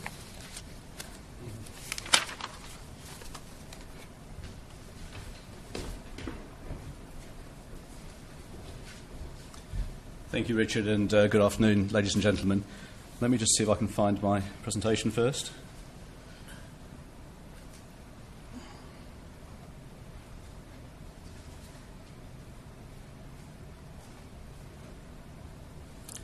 So the title I've been asked to talk to is Bridging the Gap Between Formula One and the Mass Market. I think we've heard earlier about bridging the gap between universities and industry with the catapult centres, which I think is an excellent initiative. We're bridging that gap as well. I think we cover a similar space but in a very different way, and I think most of what we're bridging is between Formula One and the mass market through our sports car company. I'd like to start by looking at where we work. This is the MacLaren Technology Centre. So it's a year of anniversaries for us this year. So the MacLaren Technology Centre is 10 years old. We moved in 2003. Actually, the moving-in date was driven by start of production of the Mercedes SLR, which I'll touch on a bit later. But this year is also the 50th anniversary of MacLaren Racing. So it was formed in 1963 by Bruce MacLaren, and it puts us in a unique position of having under the same roof an automotive company and a Formula One team. We work very closely together with our colleagues in Formula One, and much of what I'll talk about today is as a result of that close dialogue. So bridging the gap is about people, it's about product, and it's about process. Start with people. I myself, as Richard said, spent 12 years in MacLaren Racing before moving to automotive as technical director in 2007. And as technical director, I led development of the MP412C, which we're lucky enough to have one of downstairs. And there's lots of other examples of senior engineers moving into the automotive business. Simon Lacey was head of aerodynamics. He now leads vehicle technology. Axel Wendorf was one of the chief engineers on our Formula One programme at Mercedes, now head of Powertrain. John Sutton actually still is in racing, but has contributed very strongly to our gearbox projects. Paul Burnham was one of my vehicle dynamicists in racing, now leads our vehicle dynamics activity in automotive, and similarly Richard Felton now leads our controls activity. So there's a good movement of key talented engineers from racing into automotive. And technologies as well. So within the 12C, we're using a range of Formula One technologies. Today I'm going to focus mainly on the carbon fibre composites, which we're showing at the top. We use a carbon fibre tub in the 12C. And I'll also touch on the twin-turbo V8 engine, which is a joint project with Ricardo, and a nice segue into Steve Sapsford's presentation, which comes next. But let's just touch on some of the additional ones. So active suspension was a big deal in Formula One in, 93, I think. We have semi-active suspension on the 12C. I won't say that's come directly out of the Formula One technology, but it's come from the same people thinking about the same problems and coming up with a solution which is very advanced, probably the world's most advanced sports car suspension system. And it's been developed using the vehicle dynamics tools, the driving simulator, etc., which are very much part of our Formula One programme as well. Brake steer, another good example. We ran with brake steer. I think we're the only Formula One team to have done so on the MP412 and MP413. I think that was 98, 99 championship cars. And the brake steer was very effective in Formula One. It was worth about 1.5 seconds a lap. We put brake steer on our sports car. It's a remarkable addition to our vehicle dynamics package. And similarly effective, it is worth about 1.5 seconds on a typical 100 seconds lap. Active aerodynamics, well, DRS has been a feature in Formula One for the last couple of years, a big addition to the spectacle of the sport, in my opinion. We have anti-DRS, if you like, on the 12C with an active air brake. So rather than retracting to let you go faster, it deploys to help you stop more quickly. Traction control and launch control is currently banned in Formula One. There was a period when it received very aggressive development when it was allowed. And we have systems derived from that learning on the 12C, both for traction control, stability control, and launch control. And lastly, the seamless shift gearbox. We were pioneers in seamless shift Formula One gearboxes, and now very pleased to have a 7-speed dual-clutch gearbox in the 12C. So that's an example of some of the innovative technologies on the 12C that have come from Formula One. There are other innovations as well which have come from other places. So structural carbon fibre. It's an often discussed topic. It's something that we've been doing for a long time. We can proudly say that we introduced the first carbon fibre Formula One car in 1981. That was the MP41. And you can see in the picture, it's probably rather small, but John Barnard, John Watson and Ron Dennis sitting on a pit wall discussing the first carbon fibre Formula One car. John Watson had a big accident in this car in Monza quite soon after its introduction, and that did actually reinforce people's views that carbon fibre was a very safe material to build automotive structures, racing car structures out of, or perhaps dispel views which some people had that it was too new, too brittle and wouldn't be safe. So the 1980s were the decade of the introduction of carbon fibre into Formula One. We started our automotive company as MacLaren Cars in 1989, and MacLaren F1 was the first car we produced. We made 107 in total, including racing cars, and that was the first carbon fibre road car. That went on sale in 1992. Ran through to, I think it was about 98, so production was completed. 2000 was a decade of our project with Mercedes. That was making the SLR. That was a very good experiment for us in investigating all forms of different type of manufacturing process for carbon fibre, including pre-preg that's used in Formula One and used on the F1, including RTM that we use on the 12C and many other processes in between. Altogether, we made 2,114 cars, which made the SLR the highest volume ever carbon fibre road car. I'm showing a picture here of Claudio Santoni. Claudio joined us in 2006 to lead the development of the tub for the 12C, and you can see a picture of the tub there in the bottom right. We have made around 2,000 cars so far of the 12C, so it's quite close to overtaking the SLR in volumes, and it is the highest volume carbon fibre car in production at the moment. So that really tells the story of cascade of technology from Formula One into very expensive cars and into slightly cheaper cars. I've written on this slide the amount of, well, no, I haven't, it's not written there, but I'll tell you anyway, the amount of hours it took to make the various structures. So the McLaren F1 road car is about 1,000 man-hours to make the carbon fibre structure. The SLR, with a greater degree of industrialisation, is about 300 man-hours. And the 12C tub is about 100 man-hours. So not at the level yet where it could be introduced on a Nissan vehicle, for example, but very much appropriate for our segment, and at a point which we're continually trying to improve. So this shows the same information in a different way. It shows the amount of time it takes for this cascade to take place, and it actually goes all the way back to aerospace. Hercules Aerospace, I think they're in Salt Lake City in the States, were our partners for the first Formula One, the MP41 tub. You can see they're cascading through the 80s, 90s, 2000s, into 2010s as we go down from aerospace to Formula One, ultimate supercars, high-level supercars, core-level supercars where the 12C sits. And we've put at the bottom, I think we'll hear more about the i3 from BMW later on, but fantastic news that BMW are going into production with a fully carbon fibre structure later this year. It's using RTM, which is also the process we're using on the 12C, but a more industrialised version, high-pressure RTM with a much shorter cycle time.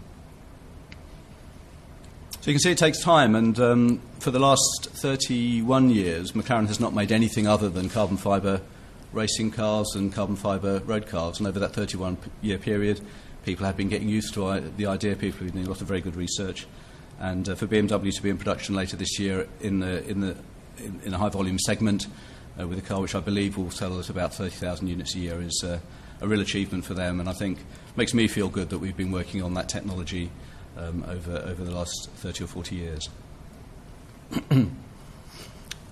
This shows the structure of the 12C. The monocell, the 12C tub, is a one-piece RTM moulding. It therefore does not require any sub-assembly to create itself, but it sub-assembles very well onto the rest of the vehicle. The start of our production line is a 12C carbon fibre tub to which the front and rear frames are attached as the first operation on the production line. The structure is designed to be very safe, and the aluminium crush structure at the front is the sacrificial part. We've done a lot of crash testing. I think I've got a picture here of a offset deformable barrier crash, where the idea is that the tub is not affected by the impact. All of the energy is taken in the aluminium structures. We have previously used carbon fibre crash structures on the SLR, and we would do so. Again, it's a question of cost, and at this price point it's quite difficult to move to carbon fibre for crash structures and body panels. The tools we use for developing the structure are similar to those in racing, so structural simulation and crash modelling. You can see here simulated at the top and the real crash test at the bottom. Obviously grossly slowed down, and you'll see very, very good correlation between the simulated results and the measured results. On the right-hand side, you can see the crash pulse, which again shows extremely good validation.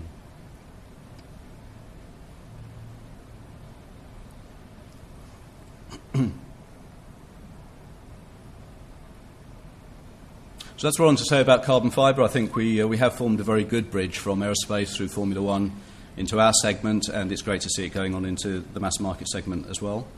I'd like to talk also about turbocharged engines. I started my career in 1980 at Ricardo, and it was a great pleasure to me to be taking the engine programme back to Ricardo a few years ago. And Ricardo have been great partners in producing what I think is a real world-class internal combustion engine. It's a 3.8 litre V8 twin-turbo flat-plane crank, producing in its current build 616 brake horsepower. So that gives a specific output of 165 brake horsepower per litre, I think it is, which is very competitive for a road car engine. We have a strong history of turbo engines from our past. We did a project with Porsche, which was a TAG Turbo project in 1984 to 1987, which was at the pinnacle of the use of turbo engines in Formula One. The 1.5 litre V6 produced over 1,000 brake horsepower in qualifying trim, which I think is a remarkable power level. 1988, we moved to working with Honda. We did one season with the Honda Turbo in 1988, and we won 15 of the 16 races that year. That's our most successful year ever in Formula One. The regulations have changed by that stage. The boost level wasn't allowed to be quite so high, and the power output was 685 brake horsepower, so quite similar to what we're producing from a 3.8 litre now in a road car engine. The package of our engine is very similar to a Formula One engine, ancillaries down the side, and no ancillary timing drive at the front of the engine. So we're very excited about the change in Formula 1 regulations, which start next year. It's a return to turbo engines for the first time in 25 years. The regulation is slightly different from before. It's a 1.6 rather than a 1.5 engine, but still a V6 turbo. Single turbo, though, not twin turbo, and we're expecting electrically assisted turbos for exhaust heat energy recovery. The Formula 1 has used KERS for a few years now, and next year KERS increases to 120 kilowatts, so that's an increase. And we don't know the exact numbers, but we expect the total power of the powertrain to be about 760 brake horsepower. Battery weight is regulated, gearbox regulations are changing as well, going to an 8-speed gearbox. And interestingly, electric mode only is mandated in the pit lane, so the cars will be completely silent, which sounds quite scary to me, but it'll be interesting to see. So, in terms of feeding the funnel of these bridging technology from Formula 1 through automotive, through our sector into the mass market, I think this initiative in Formula 1 of creating new technologies around the use of electric machines in Formula 1 cars is excellent, and I very much look forward to seeing that cascade down in the years ahead. We are also going racing with our sports car in GT racing. Last year we campaigned 23 cars with various customer teams mainly in Europe, and we're producing more cars this year. So it's great to see us going back into GT3 racing. And I'd like just to end by showing a picture of our Formula 1 build area with one of our cars sneaked in. We will continue to work very closely with our colleagues in Formula 1. We'll continue to do the best job we can of stealing their best engineers and their best ideas and their best engineering processes and developing the best cars we can for the sports car market, sports car customers. Thank you for your attention.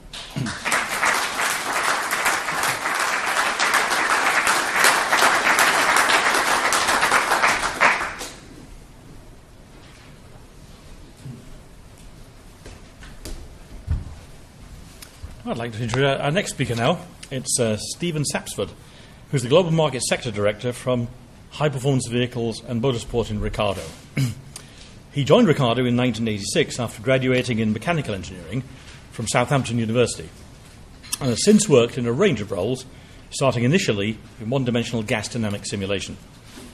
In 2005, Stephen then went on to run Ricardo Software, supplying many OEMs and motorsport companies with analysis software to optimize engine performance and design.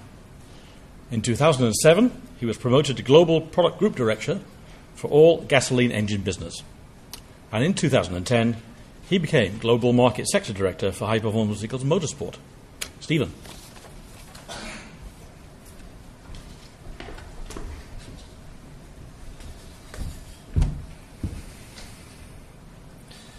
have to do the technology switching in.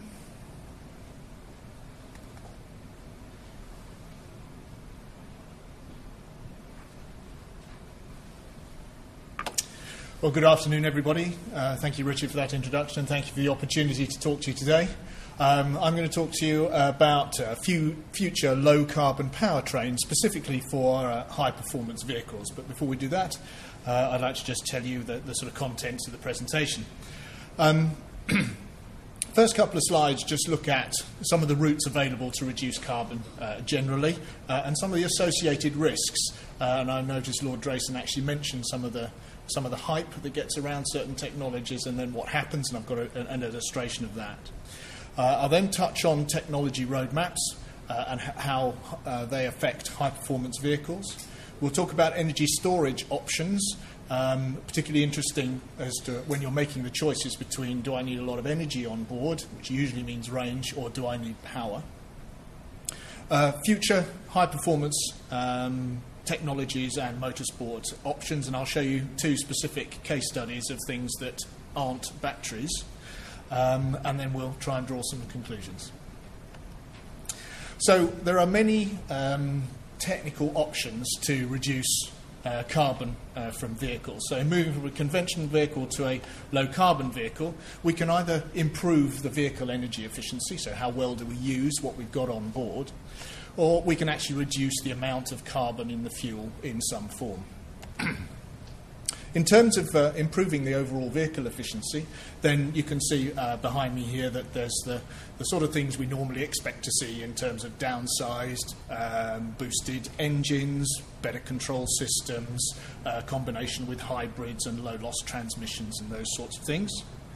And in terms of reducing the amount of carbon in the fuel, then you can see increasing levels of electrification. So you can see battery electric and plug-in hybrids with low carbon electricity. We're all absolutely right in thinking about actually the total life cycle analysis and all of the embedded carbon, not only in the generation of the electricity that might go into the storage system in the car. We need to think about the overall embedded carbon in the production, running every day, the total cost of ownership, and the recycling in the vehicles as well. And in which case you certainly find there's not a lot of difference between an awful lot of the different vehicle technologies. The other thing to be wary of is technology and fashion, and how people jump on particular bandwagons. Here's a list down the left-hand side of some technologies that have either gone very well or some of them have gone very badly. It's just meant to say, here's a list of things. I can remember, for example, I started at Ricardo while Dick was still there, and one of the big things we were all talking about was adiabatic engines. It was about ceramic coatings and spraying everything inside, for example. And there's some other ones down there that we could look at. Hydrogen, fuel cells, alternative combustion, HCCI, homogeneous charge, compression ignition, ethanol and biofuels, plug-in hybrids. All of these things we're all hearing and we talk about, and there'll be plenty to come. Policymakers often go for the simple solution because it makes good headlines without thinking the whole problem through. And the auto industry, we are also tend to jump on the bandwagon and sometimes a bit too eager to push particular technologies because it makes good PR. Some folks have done some work on this, and Lord Drayson mentioned it. And this is called the Gartner hype cycle. And effectively, down the bottom left-hand corner there, we have a technology trigger. So some great idea comes up and everybody thinks, ooh, this could be really good. I can see all sorts of opportunities for this. And then everybody jumps onto the bandwagon and think this is going to be great and marvellous. And we get to this peak of inflated expectations. Now, after that, reality kind of sets in and you go, that doesn't quite work like I thought it would, or that doesn't quite map out the way I was expecting, or this technology barrier is rather too big and I don't know quite how to get through it. And the enthusiasm wanes somewhat down to this trough of disillusionment when you kind of just go, oh, heck, what happens next? For some, sadly, for some technologies, that's it. And they then cascade into the valley of death, and we never see them again. Actually, some of them, though, recover from that situation where actually everybody's gone through the downer on it and actually realise, no, there really is something here, or I've conquered or fixed some particular technology or found a good way of doing something or found a cheap way of doing something. And actually we get through this slope of enlightenment where we actually go, this is actually quite a good idea, and I think I can see a route to market and that kind of thing. And you eventually end up at the sort of plateau of productivity, which is in reality where it should have been in the first place, without all of the silliness to the left. I'm not going to answer this question. I'm just going to leave you with this as where are they now? Where would you plot some of these technologies on this map? Biofuels, for example, plug-in hybrids and electric vehicles, HCCI, alternative combustion. I'm not going to answer it. If I did, I'd probably get shot. Given the questions so far, anyway, I probably would. So now I'm just going to move on to some technology roadmaps. That was meant to say, look, there are all sorts of technologies we could deploy. Some of them will work and some of them will not. And we should be careful about some that get rather over-egged, and we shouldn't fall into the trap of following that route necessarily.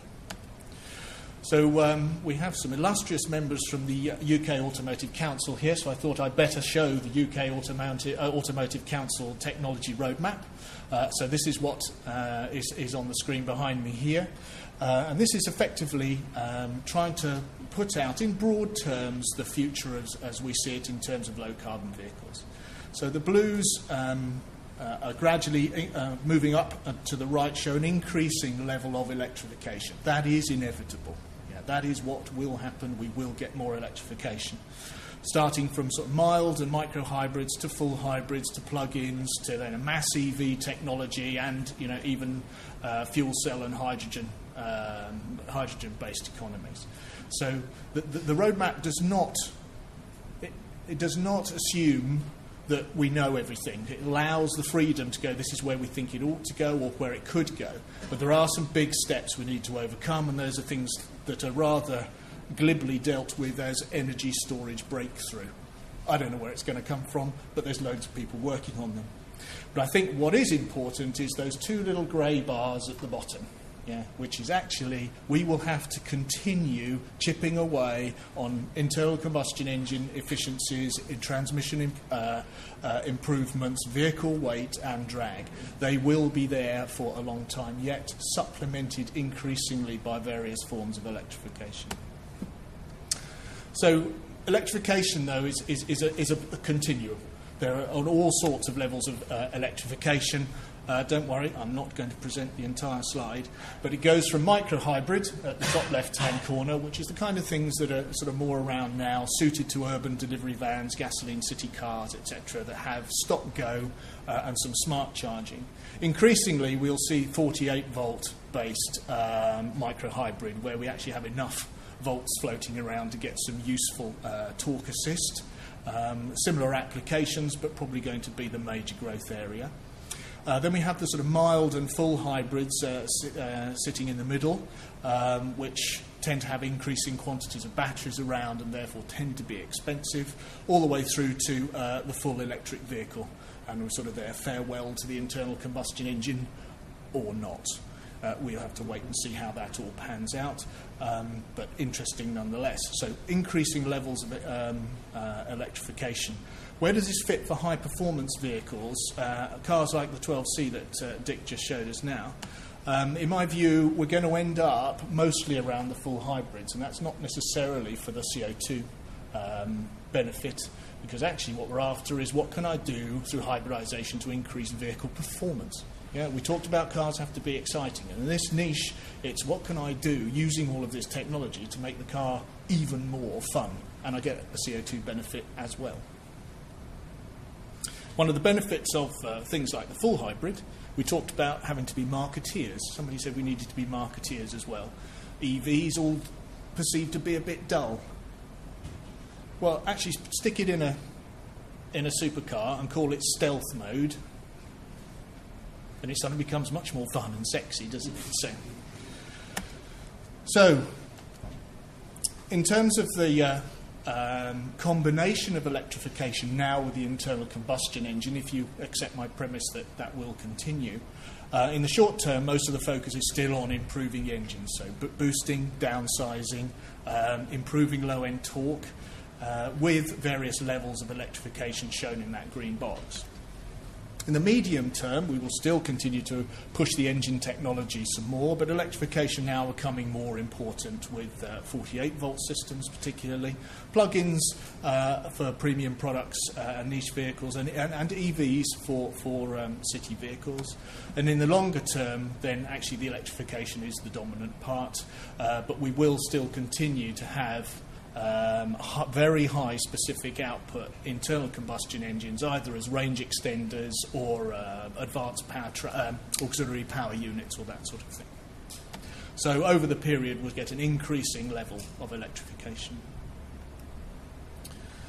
I did just want to touch on energy storage, because here there are some different technologies, and we hear an awful lot about lithium-ion batteries, and that's the kind of thing that we're used to. So I've put those at the top, and they will continue to dominate energy storage in the short term, but they do have specific challenges with respect to cost. So actually they're big and heavy and expensive, and actually we've just moved to a completely different energy security problem. People worry about where does all the oil come from. We also need to fret about where does all the lithium come from. Next one down is lead-acid batteries. So still very cost-effective, not great at storing lots of energy, and they're not great at deep cycle. So if we fast discharge, fast charging to the limits of its capability. But a lot of work going on there, but are cost-effective. Supercapacitors tend to be better in high power applications, but also have some issues over cost and the associated power electronics. Then we come to a mechanical system, so this is flywheel, which is very good for storing energy over short periods of time, and also very good at getting that in and out very quickly. So it's another power-based application. At the moment, quite an immature technology, but I am going to touch on that in a minute or two. Then work going on at the moment on liquid nitrogen as another energy vector.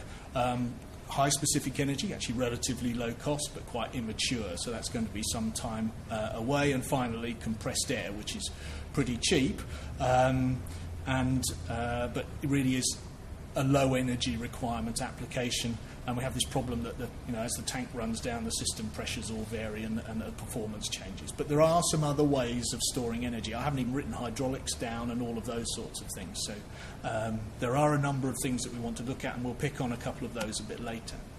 But I just did want to show graphically that the challenge that we've got to face up to if we're going to try and get a lot of energy stored in a small amount of space. This graph just shows specific energy in watt-hours per kilo along the bottom, and the specific power in kilowatts per kilogram up the left-hand side.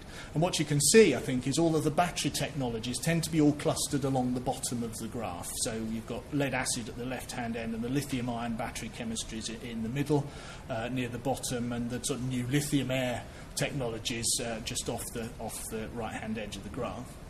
And then the supercapacitors and flywheel technologies, which are actually very good at the power applications, tend to be up on the left-hand axis, but they will discharge those things very quickly.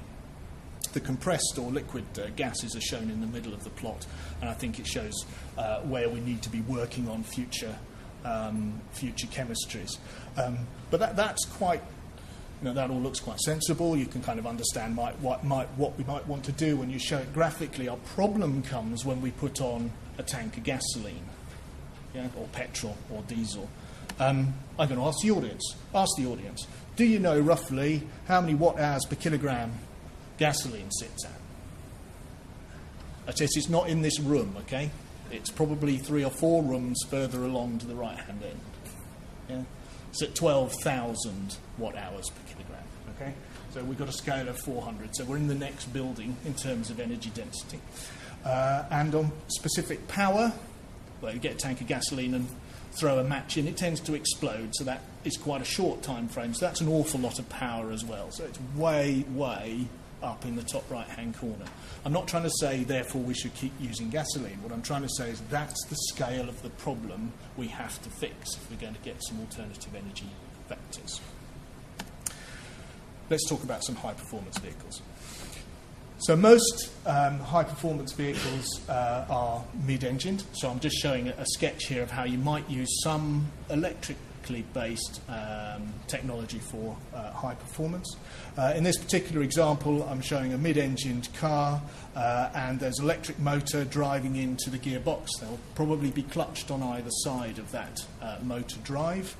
We then have some power electronics and the big high-power battery in the bottom left, and the main 12-volt battery at the top. And there's a list of all the bits that go in, but on the slide it shows the functionality you can get from that type of layout. So we've got engine stop-start, so we can actually start the engine using the electric motor because we can disconnect it from the drive. We can generate power when we're moving on braking, using regen braking or other methods. We have torque assist, and we have our stealth mode because we can drive in an EV. But we've not done anything else like add four-wheel drive or something like that, and that's where it starts getting interesting for high performance. Alternative configuration is the sort of front-engined layout, again tend to be rear-wheel drive. Quite a similar set of attributes, other than because the motor is mounted on the gearbox output, you can't start the engine unless you want to bump start it, which is what it says there, which is probably not very pleasant. So you do need to have an additional starter motor to sat there to start the engine for start-stop type manoeuvres. And finally then, just thinking about what we could do, is to have a mid-engined car, and we regenerate, for example, having a BSG or something like that, but we actually deploy and regenerate the energy off motors mounted to the front wheels, for example. So if we put the motors on the front wheels and have either twin motors or something like that, then actually we have now generated four-wheel drive on demand.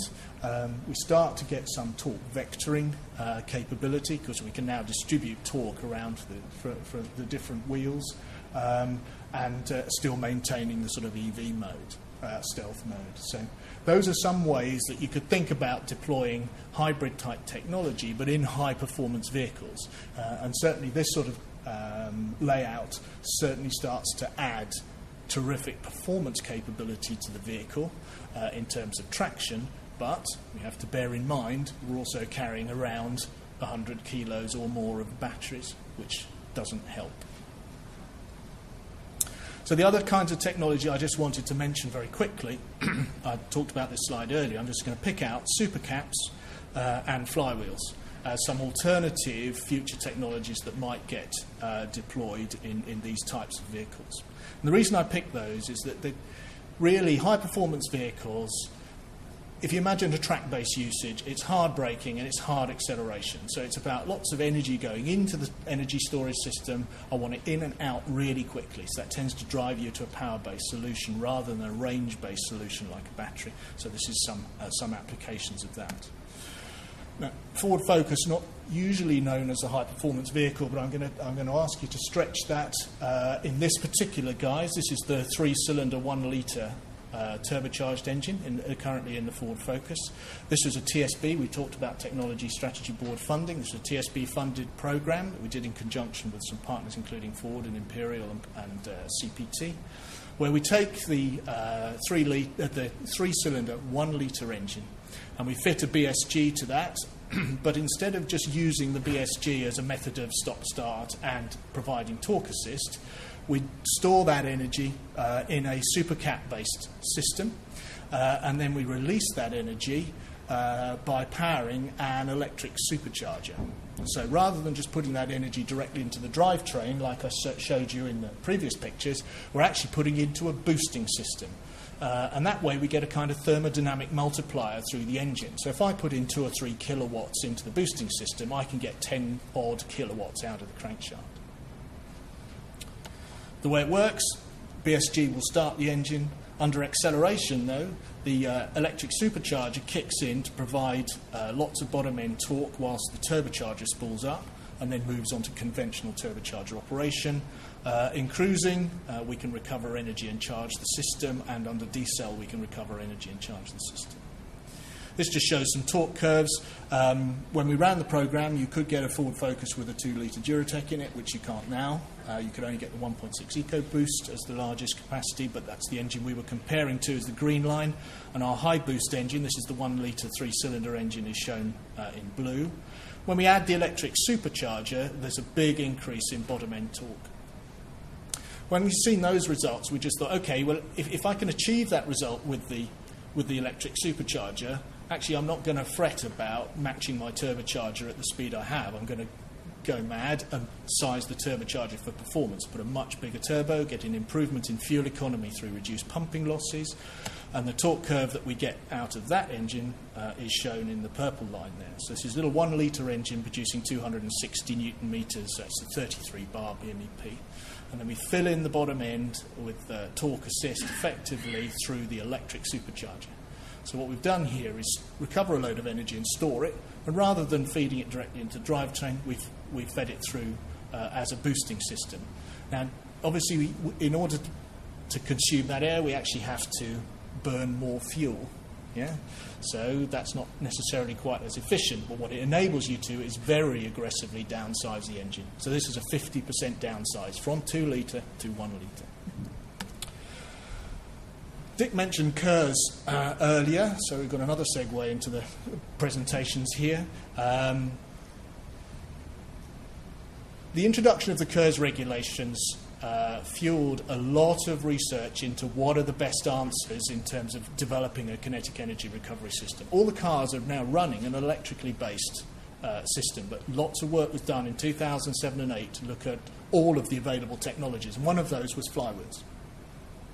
We did a lot of work on flywheels, and although it wasn't adopted by F1, we saw actually there are all sorts of other applications where this would be really good. Anything where you've got to accelerate a vehicle to full speed quickly or decelerate a vehicle regularly is a great application for flywheel-based technology. Buses, really good application. Trains, really good application of these sorts of things, where the engines tend to be sized to accelerate the vehicle. If I could do that recovered energy, I can run much smaller engines and get more efficiency. So this is the Kinergy system that we've developed. So you show a flywheel coupled to the drivetrain through a CVT.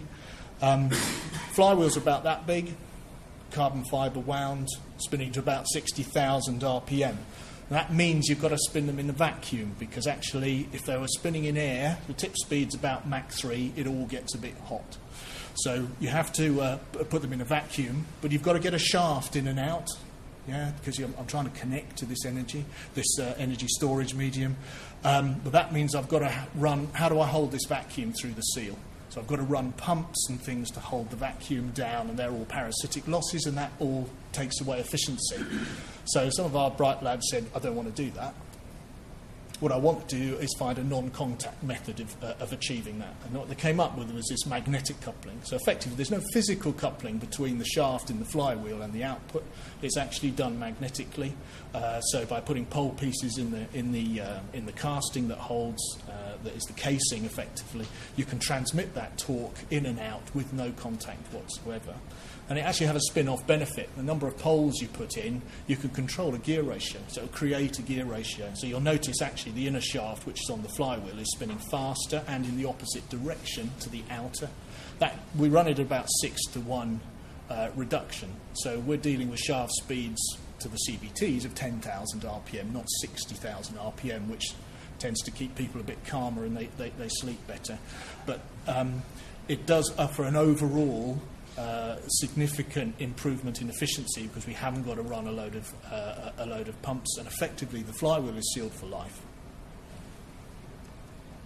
So from those, I hopefully draw a few conclusions. I think I've illustrated that there are all sorts of options available to building low CO2 vehicles, and all of them have challenges, and somebody said before, there are no clear winners. What we've got to do is make up our own mind and be careful of the hype that you see around particular technologies, and judge it for yourself. There aren't any silver bullets. You've just got to work hard and persist.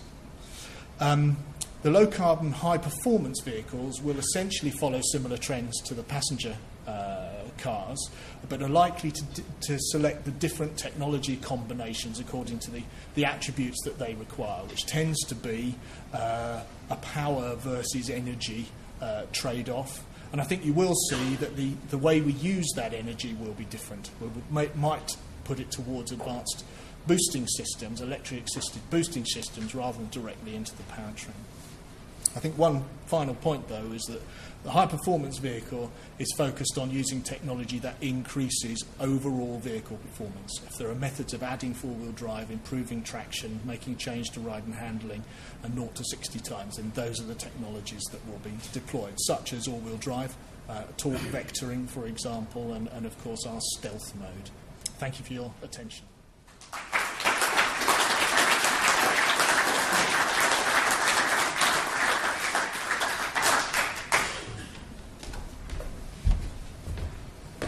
Okay, Dick, you've joined us as well. Time for a quick bit of Q&A before we have a tea or coffee break. Same procedure, you'll know by now. We've got a question straight away. Oh, thank you. Unfortunately, I have 3 questions, if I'm allowed. We'll see how it goes. For your presentations, we select which ones we answer. Very nice to hear. First question for MacLaren. You changed from the MacLaren F1, you used the rebrake technology, then you changed to the RGM technology for the SLR 12C. Why did you do this? Is it purely cost driven? Because in my perception, pre-brakes have a better quality and are more lightweight than RGM technology, or am I correct here?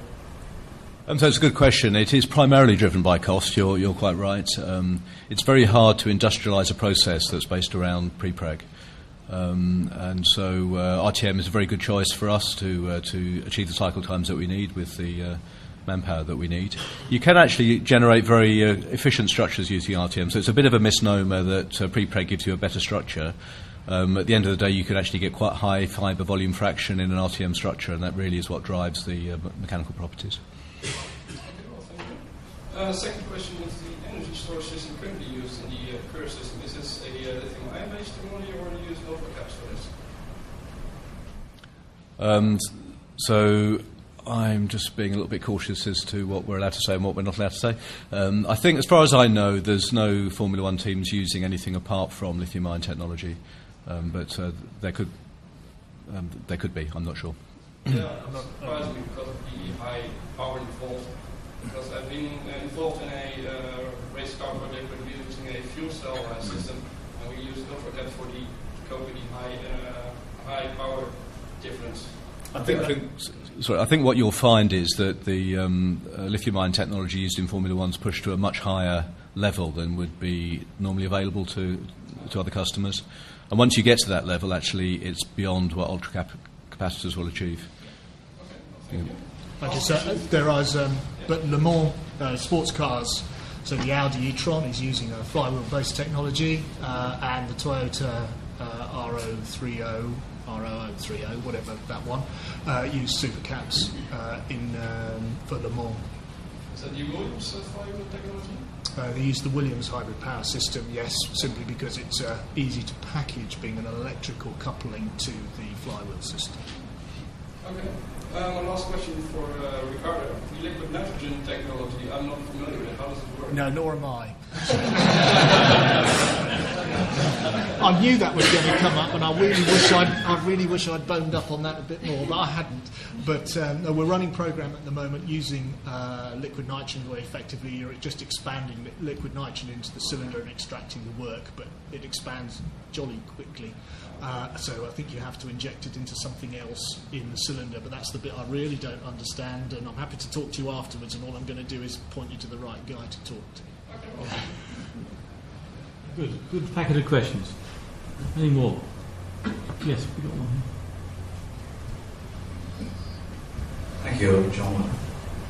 I think one's got to give FIA some credit for introducing KERS, which is sort of pull hybrid systems by the scruff of the neck and move them forward. And now we've got exhaust energy recovery appearing. 2014 seems an awful short timescale to do anything on that. Do you think it's realistic that we're going to see some systems appearing in that season? And if so, what sort of systems are likely to be used, and how much efficiency gain are we going to see from them? Do you want to go first? Okay. Firstly, so over the first couple of weeks of January, I've been presenting the Motorsport Technology Roadmap and sharing the space with sharing the panels with the FIA, and we've certainly been lobbying, trying to get the motorsport regulations to align with the longer-term objectives of the automotive industry as well. Because when those things do align, then great things happen, and KERS is one of those where it prompted a huge investment in terms of development of technology. I wish they hadn't called it KERS. I wish they just called it hybrid, because that's what it is, and it would have done marvels for improving the image of hybrid. But in terms of waste heat recovery, effectively the high boost system that I've just showed you is doing exactly that. In that we didn't run the electric turbine, but effectively it's an electric motor on the turbine compressor shaft of the turbocharger, and you recover waste heat out of the turbocharger and then feed it back into it through an e-boost system. It's a very similar technology, so yeah, I'm confident it'll be there. Anything you want to add? Not really, no. It will be fascinating to see what we see on the grid at the beginning of next season in 2014. And inevitably, with the secrecy in Formula One, we're not going to hear much about it before then. So I think we just have to be patient and watch this space. Right. I mean, I would say that there was probably a decade, of what you might call the lost decade, or slightly more, where the regulation of motorsport was so tight to try and control costs and create close competition that it kind of got a bit decoupled from at least mass market road cars. I won't speak of specialist cars. And I think we're all very pleased, whichever part of the spectrum you're on, that these things are coming together again now. The agendas are getting reconnected, because I think it will lead to an acceleration of the relevant technologies again, as used to be the case, many decades ago, when it was true to say that things got invented on the racetrack and brought to the road cars.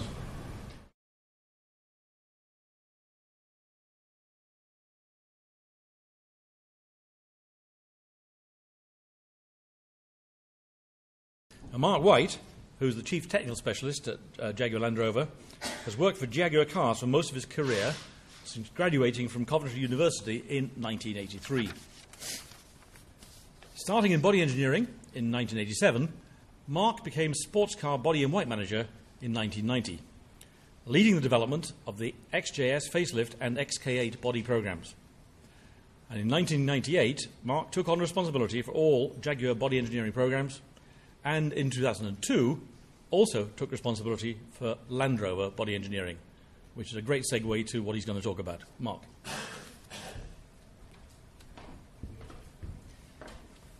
So, sorry about the graphics. This is the Japanese narrow version of the Range Rover. So without further ado, I'm really going to just take you through, in 20 minutes, a little bit of potted history on why we think weight saving is important. I think a number of the speakers have said there isn't a magic bullet. So weight saving is part of the answer, not the complete answer. A couple of very sort of scene-setting points on trends affecting the auto industry. Everyone knows about the CO2 challenge. Everyone knows about commodity prices being high and volatile.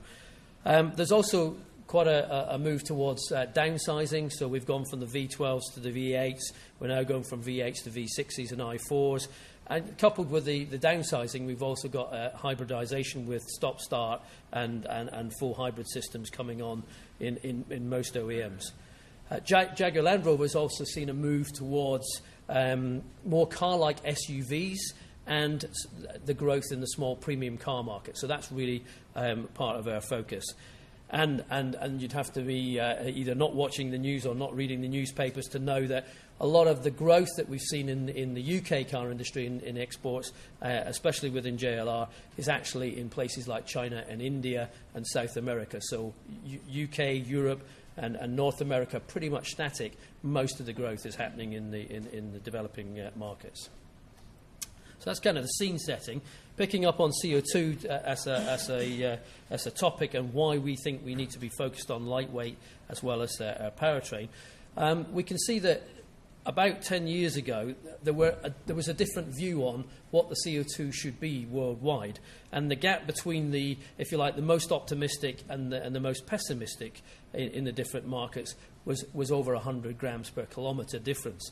We can see as we move towards 2030, that gap by market gets much, much smaller, where most people are consensus on a target somewhere between 80 and 100 grams in the future, or even below 80 grams. But the difference between, say, the American forecast for CO2 and the Japanese forecast is now much smaller than it was in previous times.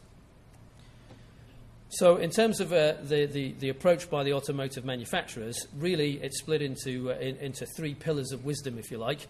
One being on the propulsion side, and we've heard a lot about that this afternoon in terms of the different technologies, ranging from improved internal combustion engines, improved transmission and getting rid of driveline losses, through to full plug-in hybrids and electric vehicles.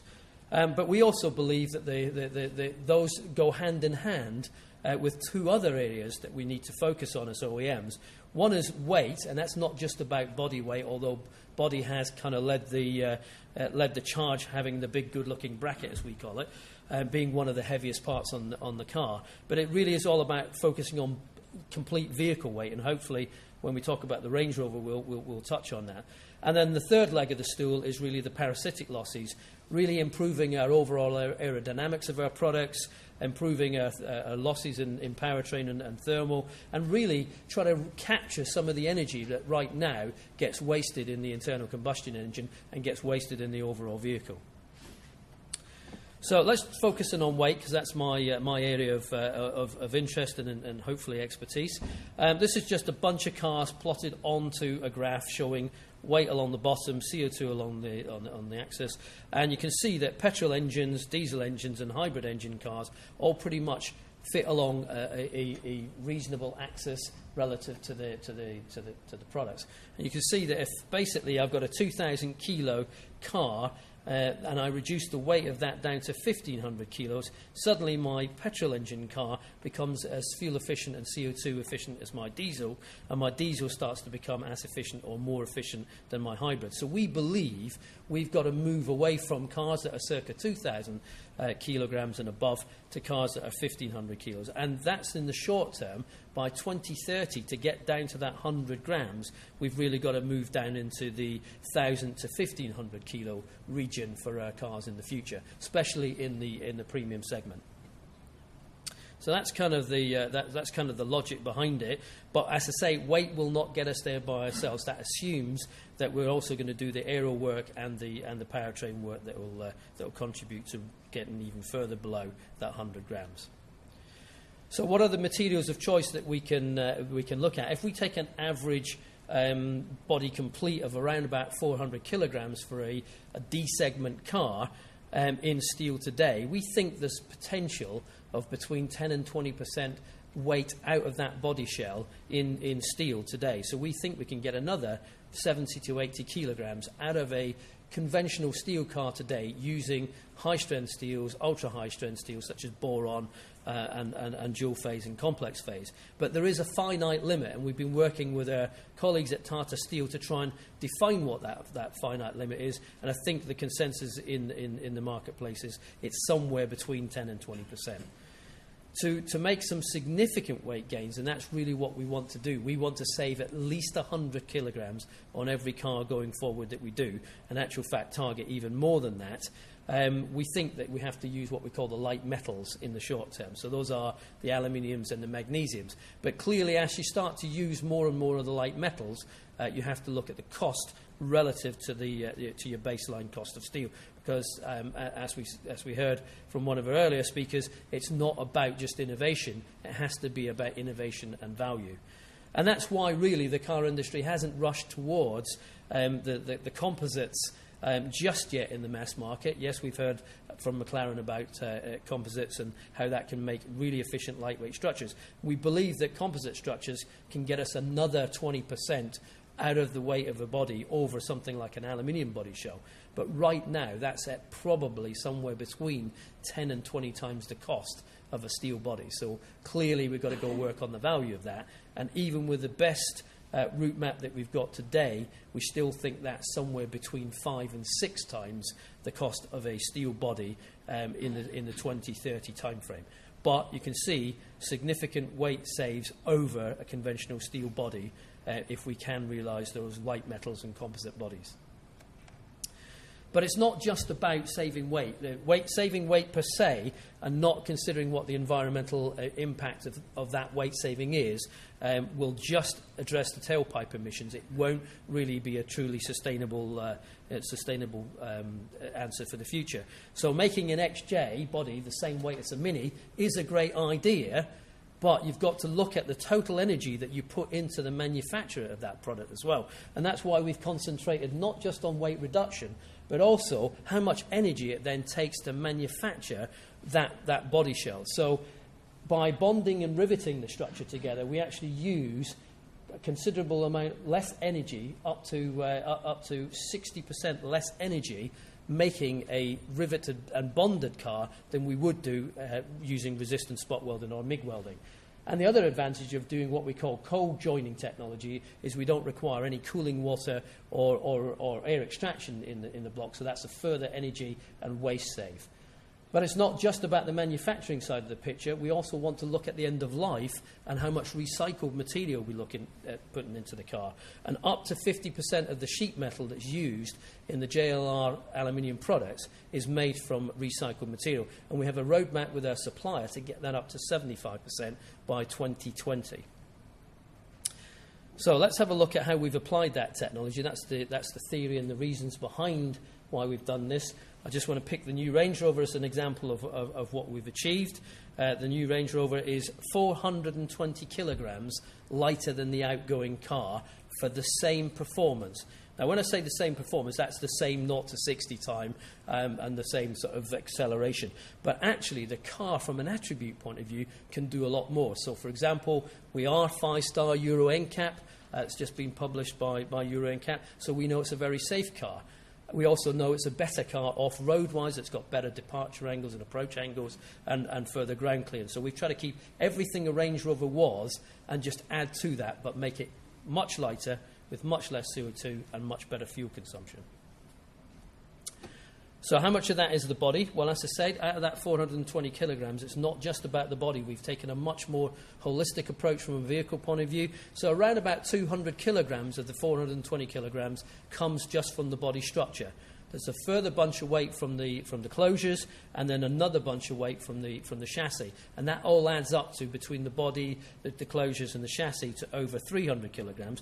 But one of the ways that we've achieved such a large weight saving is we've actually downsized the powertrain from a V8 to a V6, and that's because the weight saving enables us to maintain the same performance. Some of the technology that we've used in the body shell to deliver this weight saving, well, we've developed new 6000 series alloys with our supplier. Basically, if we can increase the strength of the alloys, as we've seen in the steel industry over time, we can reduce the gauge of the alloys and therefore save further weight. So we've developed new crash alloys. We've also developed new formability alloys because we want to reduce the total number of parts that go into the body shell. So, for example, on the original XJ that we launched in 2002, the body side was made out of 6 parts. We've improved the alloys now where we can actually make a one-piece body side like we would in a steel car, so we can get away with a lower gauge and less parts and therefore less joints. We've also developed some other technologies in terms of the areas of die castings and roll sections, and picking up on the elimination of the welding, we actually do have some welding on this car, but it's what we call friction stir welding. So we join the suspension components together using friction stir welding, which is a non-fusion welding, and means that the joint strength between the two parts is maintained and no loss due to weld disruption. This is the new crash alloy that we developed especially for the Range Rover. Basically, it gives us the same level of energy absorption as the previous metal, but it gives us a 20% weight save in the process. So that way we can down gauge, and we saved about 6 kilograms of weight, which, believe it or not, over the fleet life of the Range Rover is equivalent to about 12,000 tonnes of CO2 saved for that 6 kilograms per vehicle. And this is how it performs in the overall vehicle. So you can see we've got a very, very good crumple zone in the front of the car and also an extremely good passenger cell. In terms of the one-piece body side, we saved about 2.8 kilograms per vehicle by developing the new alloy. This is a new formability alloy that we've got. It's actually the largest single aluminium pressing in automotive. We didn't do it for the bragging rights. We did it because it actually saves the 3 kilograms in weight, and it also saves us 12 rivets, as Mr. Dover keeps telling me every time I see him. Save more rivets, Mark. This is a under tray for the Range Rover. We had steel under trays before, and obviously when we were talking to our chassis colleagues, we wanted to look at using aluminium for the underbody protection as well. This gives us a 50% weight saving versus the steel part, but gives us the same level of dentability performance as the previous outgoing under tray.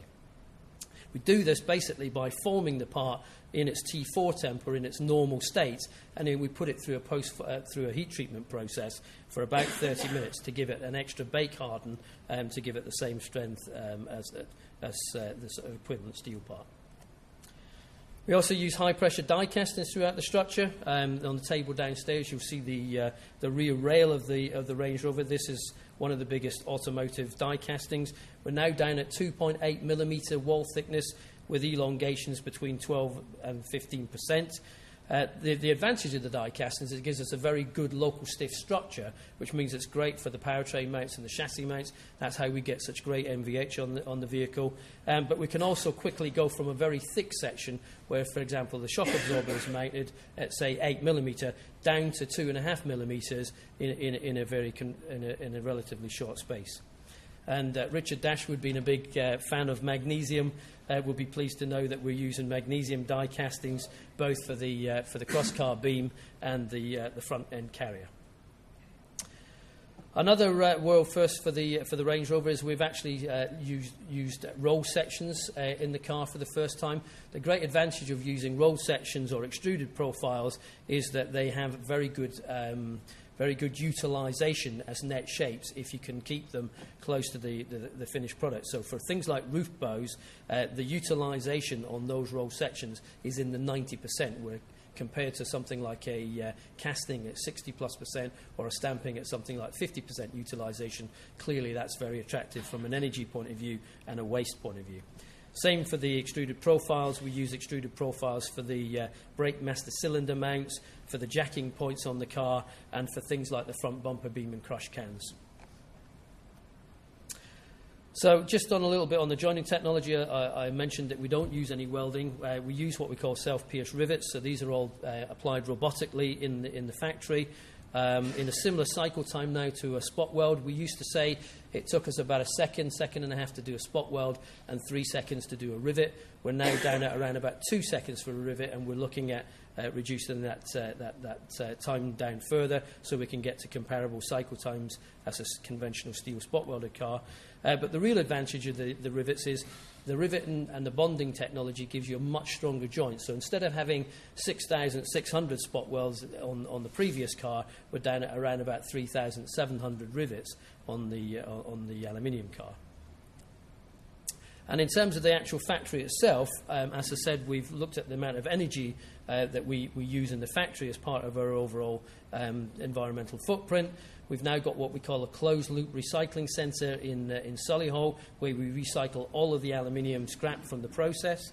Recycled panels use only about 5% of the energy of primary aluminium panels, so clearly our focus is to increase that to as high as possible. Let me just go back a bit. And as I've said before, we don't use any of the welding in the body shop. So the body shop uses about 30% of the energy normally used in the construction of a normal steel car.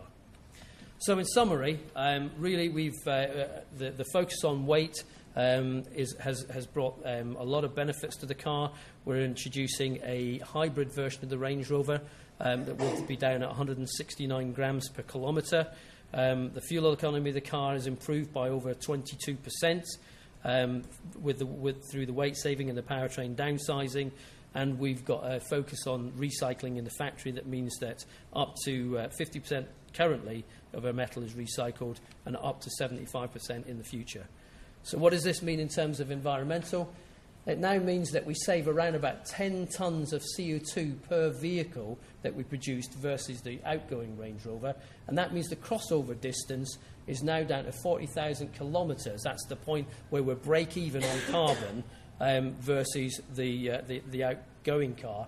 And what that means when we go to 75% recycled metal is the crossover point comes down to 18,000 kilometres. So the signpost for the future is to make it light and get that recycled metal up to as much as possible. However, as Jerry said originally, there's no point innovating at all costs. We have to do it as part of a business case. So we have to balance off the amount of technical input and the vehicle performance weight savings versus the cost of that. Make sure that it's got a business case. Our customers want to have light vehicles, but they also want to have vehicles that are attractive and that we make money to stay in business in the long term. So that's kind of the final message. Thank you very much.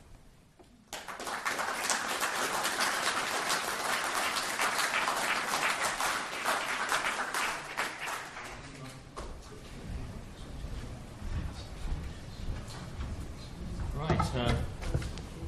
Just one speaker to interrogate. I'm sorry, to ask questions about Mark's very interesting presentation on aluminium. I've been a privileged to have a very small part to play in that very exciting story, and I hope you got an insight into some of the fantastic work that Jaguar Land Rover have done there. Questions, please.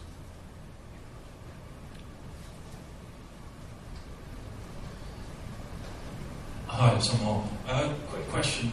Would it be worth inviting materials producers such as Tata Steel and chemicals companies into the UK Automotive Council? That's another question for me.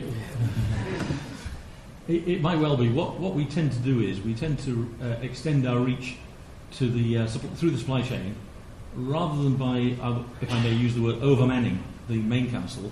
We use the structure we have underneath it, the technical work groups and the supply chain work groups, to recruit the people that have either volunteered or that we've invited into the collective effort. I think in total we have about over 300 people who are signed up to work in the various work groups, and it's in that sort of forum that we have the material suppliers. I don't know which names we have in there, but I'm sure colleagues can enlighten us on that. Okay. Anything you want to add? Well, other than to say that I'm actually on the Automotive Council lightweight work stream as well, and we do actually engage the suppliers, Tata Steel, Novelis, people like that, in those activities. So we are getting their inputs through that forum. Another question. One over there, David.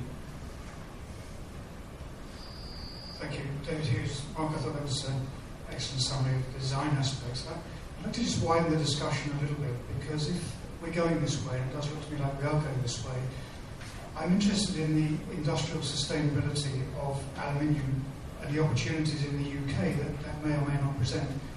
And I think I saw recently that JLR have done a deal with Saudi to set up a new smelting and pressing factory for aluminium, largely I think driven by the cost of energy for doing that. And it seems to me that in the UK we have a real problem, because our energy policy seems to be stop-start all over the place, and therefore it doesn't help industries like the aluminium industry to actually build and grow based on this kind of application. So I know it's wider than your field, but I wonder if there's an issue here that you could expand on in terms of aluminium supply, if we're going down this route, and what opportunities and problems there are, and what policy decisions the UK government needs to take in relation to that. So I think the first thing to say is that we have just put or a supplier has just put a recycling facility and upgraded their recycling facility in the UK. So Novelis' facility at Latchford has now gone from basically being a can recycling centre to now being a can and an automotive recycling centre. Clearly it's a bit chicken and egg, so we need a lot more aluminium cars before the infrastructure in Europe's in place. But the plan is to collect as much post-process scrap and post-consumer scrap as possible within the UK and within Europe, and recycle that, so that eventually we get to a stage where if we get to 75% of our cars being made from recycled metal, the primary metal, the other 25%, will probably be manufactured in countries where they have low-cost energy, whether that be geothermal in Iceland or gas in the Middle East or wherever. The point is, 3/4 of the metal will come from post-consumer scrap and old cars, and that will be recycled, hopefully, fairly locally, both in the UK and the rest of Europe. So we can put a fairly virtuous recycling chain in place there. If the increase in volume car production, if the increase in car production, matches, if you like, the output of the European or UK car production, is there going to be enough recycled aluminium around to actually achieve that? Yeah, unfortunately, we're still landfilling about 30% of all of the aluminium that's currently used today. So we're just literally throwing it away. So we've got to change. We've got to educate people to stop throwing metals and plastics away and do more recycling. I think we're all more into recycling in terms of dividing our waste products from the home. But we've got to do the same in industry. It's not just about doing it at home, it's about doing it in industry. We've got a lot of initiatives within JLR, even things like, we don't have people just throwing cans in bins anymore. We recycle all our cans at work as well. So that's a nice, simple, tangible example of how we can all make an effort to stop throwing light metals and other light materials away. Okay, thank you. Time for one more question for Mark. Back there. What's the new model of the car? As you said, it's substantially lighter than the previous one. How does its weight compare to the original Mark One? That's a very good question. I don't know. Maybe Bob knows the weight of an existing Range Rover.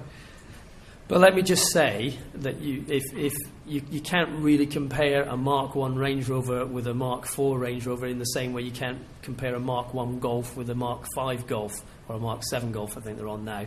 The car that we were producing in the 80s and the 90s versus the car that we're producing today are literally chalk and cheese in terms of equipment, in terms of safety, in terms of comfort, in terms of off-road attribute and performance. With the control systems that we have on the cars today, they can pretty much go anywhere. And it's great to see something like a Defender versus a modern Range Rover in terms of the off-road performance, because in terms of what we can do with the control systems on the car, we can take the new Range Rover pretty much anywhere we want. So it's difficult to compare a car that we drove in the 60s or the 70s with a car that we make today, with all the comfort, convenience, safety and performance that we've got. So it was a bit of a fudge answer, but well, I'll come in and hug you, Mark. I mean, I don't know the answer to that question either, but I'm tempted to look it up, but I won't. I think the answer is, if you look at the last 40 years of the car industry, every year, a bit like us, well, I speak for myself anyway, getting older, every year we just put on a little bit more weight. And it's really quite frightening when you look at the cumulative effect of 40 years of weight creep, all driven by really good reasons, basically safety, functionality, performance and all the rest of it. And I think what's striking is, over the last 10 years, and really especially over the last 5 or 6 years, the industry is responding to the CO2 challenge and taking control of weight again.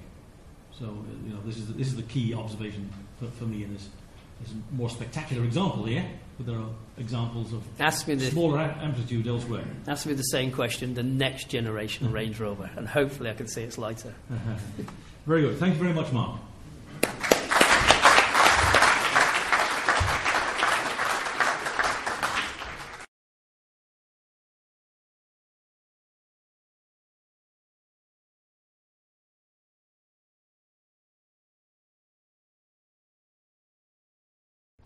We're going to start with Tony Douglas, who's General Manager, Sales and Marketing Mobility Services from the BMW Group. And Tony is responsible for marketing and sales of the BMW i-Mobility Services. He started his career as a product design consultant, working in the UK and Germany. Before joining the BMW Group, he worked as a product manager on advanced user experiences for Vodafone and spent 8 years in the mobile industry designing and developing mobile phones and services. As Marketing Innovation Manager at BMW, Tony was previously responsible for emerging media innovations such as blogs, communities, search, BMW TV, and most recently, social media. Tony.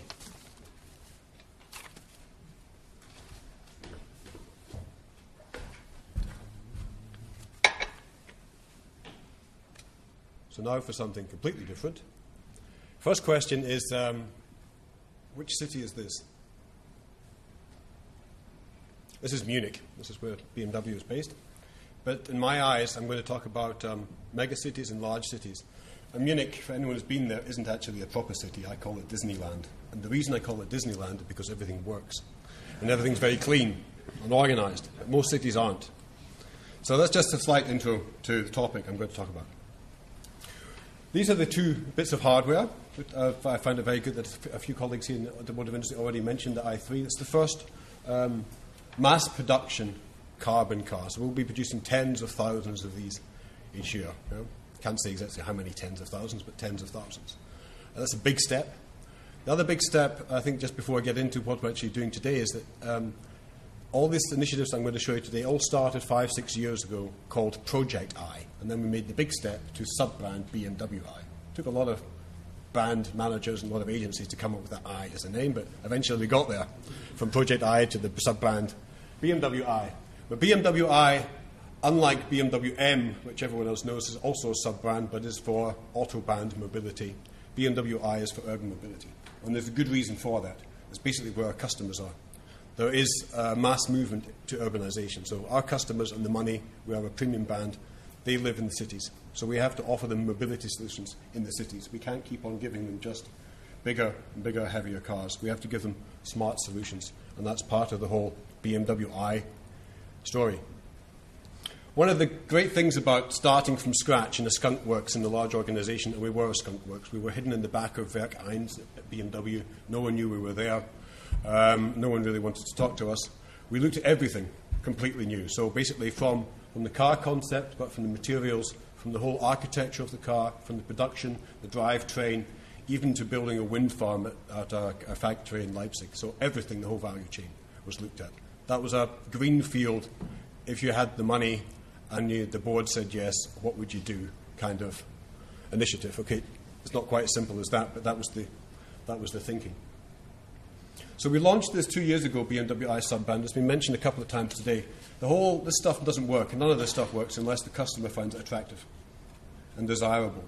And my older life, I was responsible for Facebook and so on, but at BMW. But I'm actually quite proud of this because for BMW I sub-brand, remember we have no product on the market. We already have more than 1.2 million fans for our sub-brand with no product on the street, and that's making electric cars and the future of urban mobility attractive and sexy and desirable.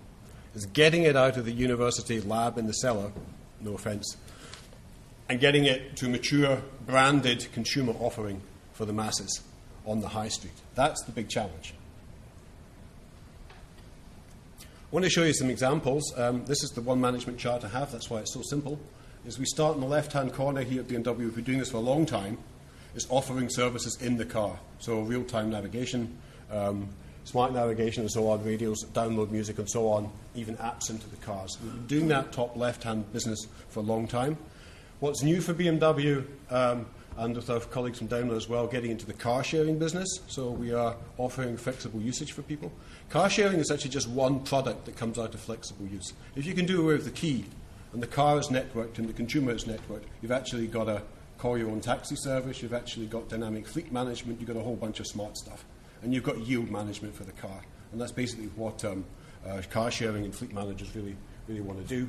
And then the bottom right-hand side, BMW on this grid, is completely wacky stuff that takes a long time to convince anyone to do anything in. But we're doing stuff down the bottom right-hand side because everyone knows that mobility patterns and behaviour in the city, it's not just about I'm a car user, I take the car to the park and ride, I jump in the train, then I have to walk a certain distance. So all this multimodal and pedestrian navigation or seamless navigation is also an area we're getting into. So these are some examples of stuff we're doing. We haven't communicated, we've started the communication, 360 electric. We're going to take the worry, the pain out of the unknown for the electric consumer. So we have to wrap them in cotton wool, if you like, and say, forget about charging, we'll deal with charging. Yeah? Forget about range, yeah? We've got range sorted out. And all this barrier stuff, this mental, emotional block stuff for the consumer, we'll get rid of that for the BMW i. But we're also getting into the parking business. And why? Well, because actually you can't charge a car unless you've got parking space. And getting hold of a cable is easier than getting hold of a parking space. So parking and charging, very closely related. And parking is big business. It's a bit like the waste disposal industry. I didn't know anything about it until a few years ago. Then you realise it's a multi-billion-dollar industry that's not really been looked at for the last 100 years. And so there's a lot of smarts coming into the parking business, and I'll show you an example of that in a minute. Getting into the charging business, so we've made an investment in a company called ChargePoint, or Coulomb Product ChargePoint. They already have 25,000 active chargers in the US, and mainly in the Bay Area. But we have to understand the mechanics of charging, not just the technical bit, but also the emotional bit in terms of how do people expect it. My kind of kick on charging is actually, if I was trying to sell petrol to you today as a consumer, you would say, you've got to be kidding. This stuff's highly explosive, and it's liquid, and it smells, and so on, and no one would ever buy it. For some reason, charging, and like I say, it's actually as easy as sticking my vacuum cleaner into the wall at home, and everyone does it. Somehow there's this thing, charging in cars, it's not quite a match, but to be honest with you, I think we can do it. Then I'm pleased to say there's a couple of UK companies there. There's a company called Parkopedia, which is a UK company, and Park at My House, where we've also made strategic investments in these companies because these guys have Parkopedia basically got a huge database on points of interest around parking. Again, parking and charging, good thing to have common. And Park at My House is basically, I've got a slide on that later on, it's basically eBay for parking. So I can sell my parking space in front of my house that I don't use it, someone else can use it. So it's a win-win. Favourite example is the church here in London that actually earned more than £100,000 for the parking space because they only need it on Sunday morning. We touched upon this morning as well, earlier on this afternoon, about we're not doing this all ourselves. I think this is a new learning for BMW. We're very good as an OEM we have 10,000 engineers locked into research and development, and you need 2 or 3 different passes to get through to the really secure bit. We don't let anyone in, or we buy stuff. But the new thing we did actually a couple of years ago with BMW, we launched a venture capital company. So we got $100 million on the front door saying we have $100 million. We would like to invest in smart stuff to help urban mobility. We based this in New York because New York's a nice melting pot between, it's a very dense urban environment and it's got a very vibrant startup scene because basically Mayor Bloomberg doesn't like Silicon Valley. He gets a bit upset that Ed Lee, the mayor in Silicon Valley, gets all the credit for all the innovation in the US, and he wants to position New York as an innovative urban setup. So we set up our office there. We set up an incubation center there with 100-odd seats. It's already completely full with startups who want to use, if you like, we're sitting in the BMW I investment incubator, so that's quite attractive. We also have more than 200 guests come in every 2 months in the venture capital scene and innovation scene, coming in and saying, hey, we want to talk to you about this idea. That's pretty cool. And basically the instrument allows us to make invests, and one of the investments, one of the first ones we did was at Park at My House in this eBay for parking concept, because parking is a key enabler for charging. It's all going very well. We also made an investment in the city guide, but basically, the reason you travel around most cities is driven by, I want to go to this attraction. So a city guide makes kind of sense. And one of the latest investments we made is in a company called Embark, which is one of these high-flying apps. It's getting about over 100,000, 120,000 downloads a month at the moment for basically its multimodal navigation. So basically it gives you the indication as pedestrian how far I have to walk and where to get onto the train and so on.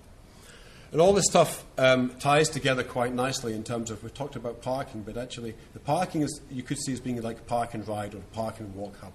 I could drive in there with my car, I can get my electric scooter, I can walk there and so on. So all this stuff networks rather nicely together. So in summary, we are in the business today. Tom talked about what is innovation. We only allowed to make invests and to develop more products when we can convince our management that we've actually got a positive business case and the business is running. It's not just a fun thing to do. So we are generating new revenue streams for the BMW Group. We're engaging with new consumers.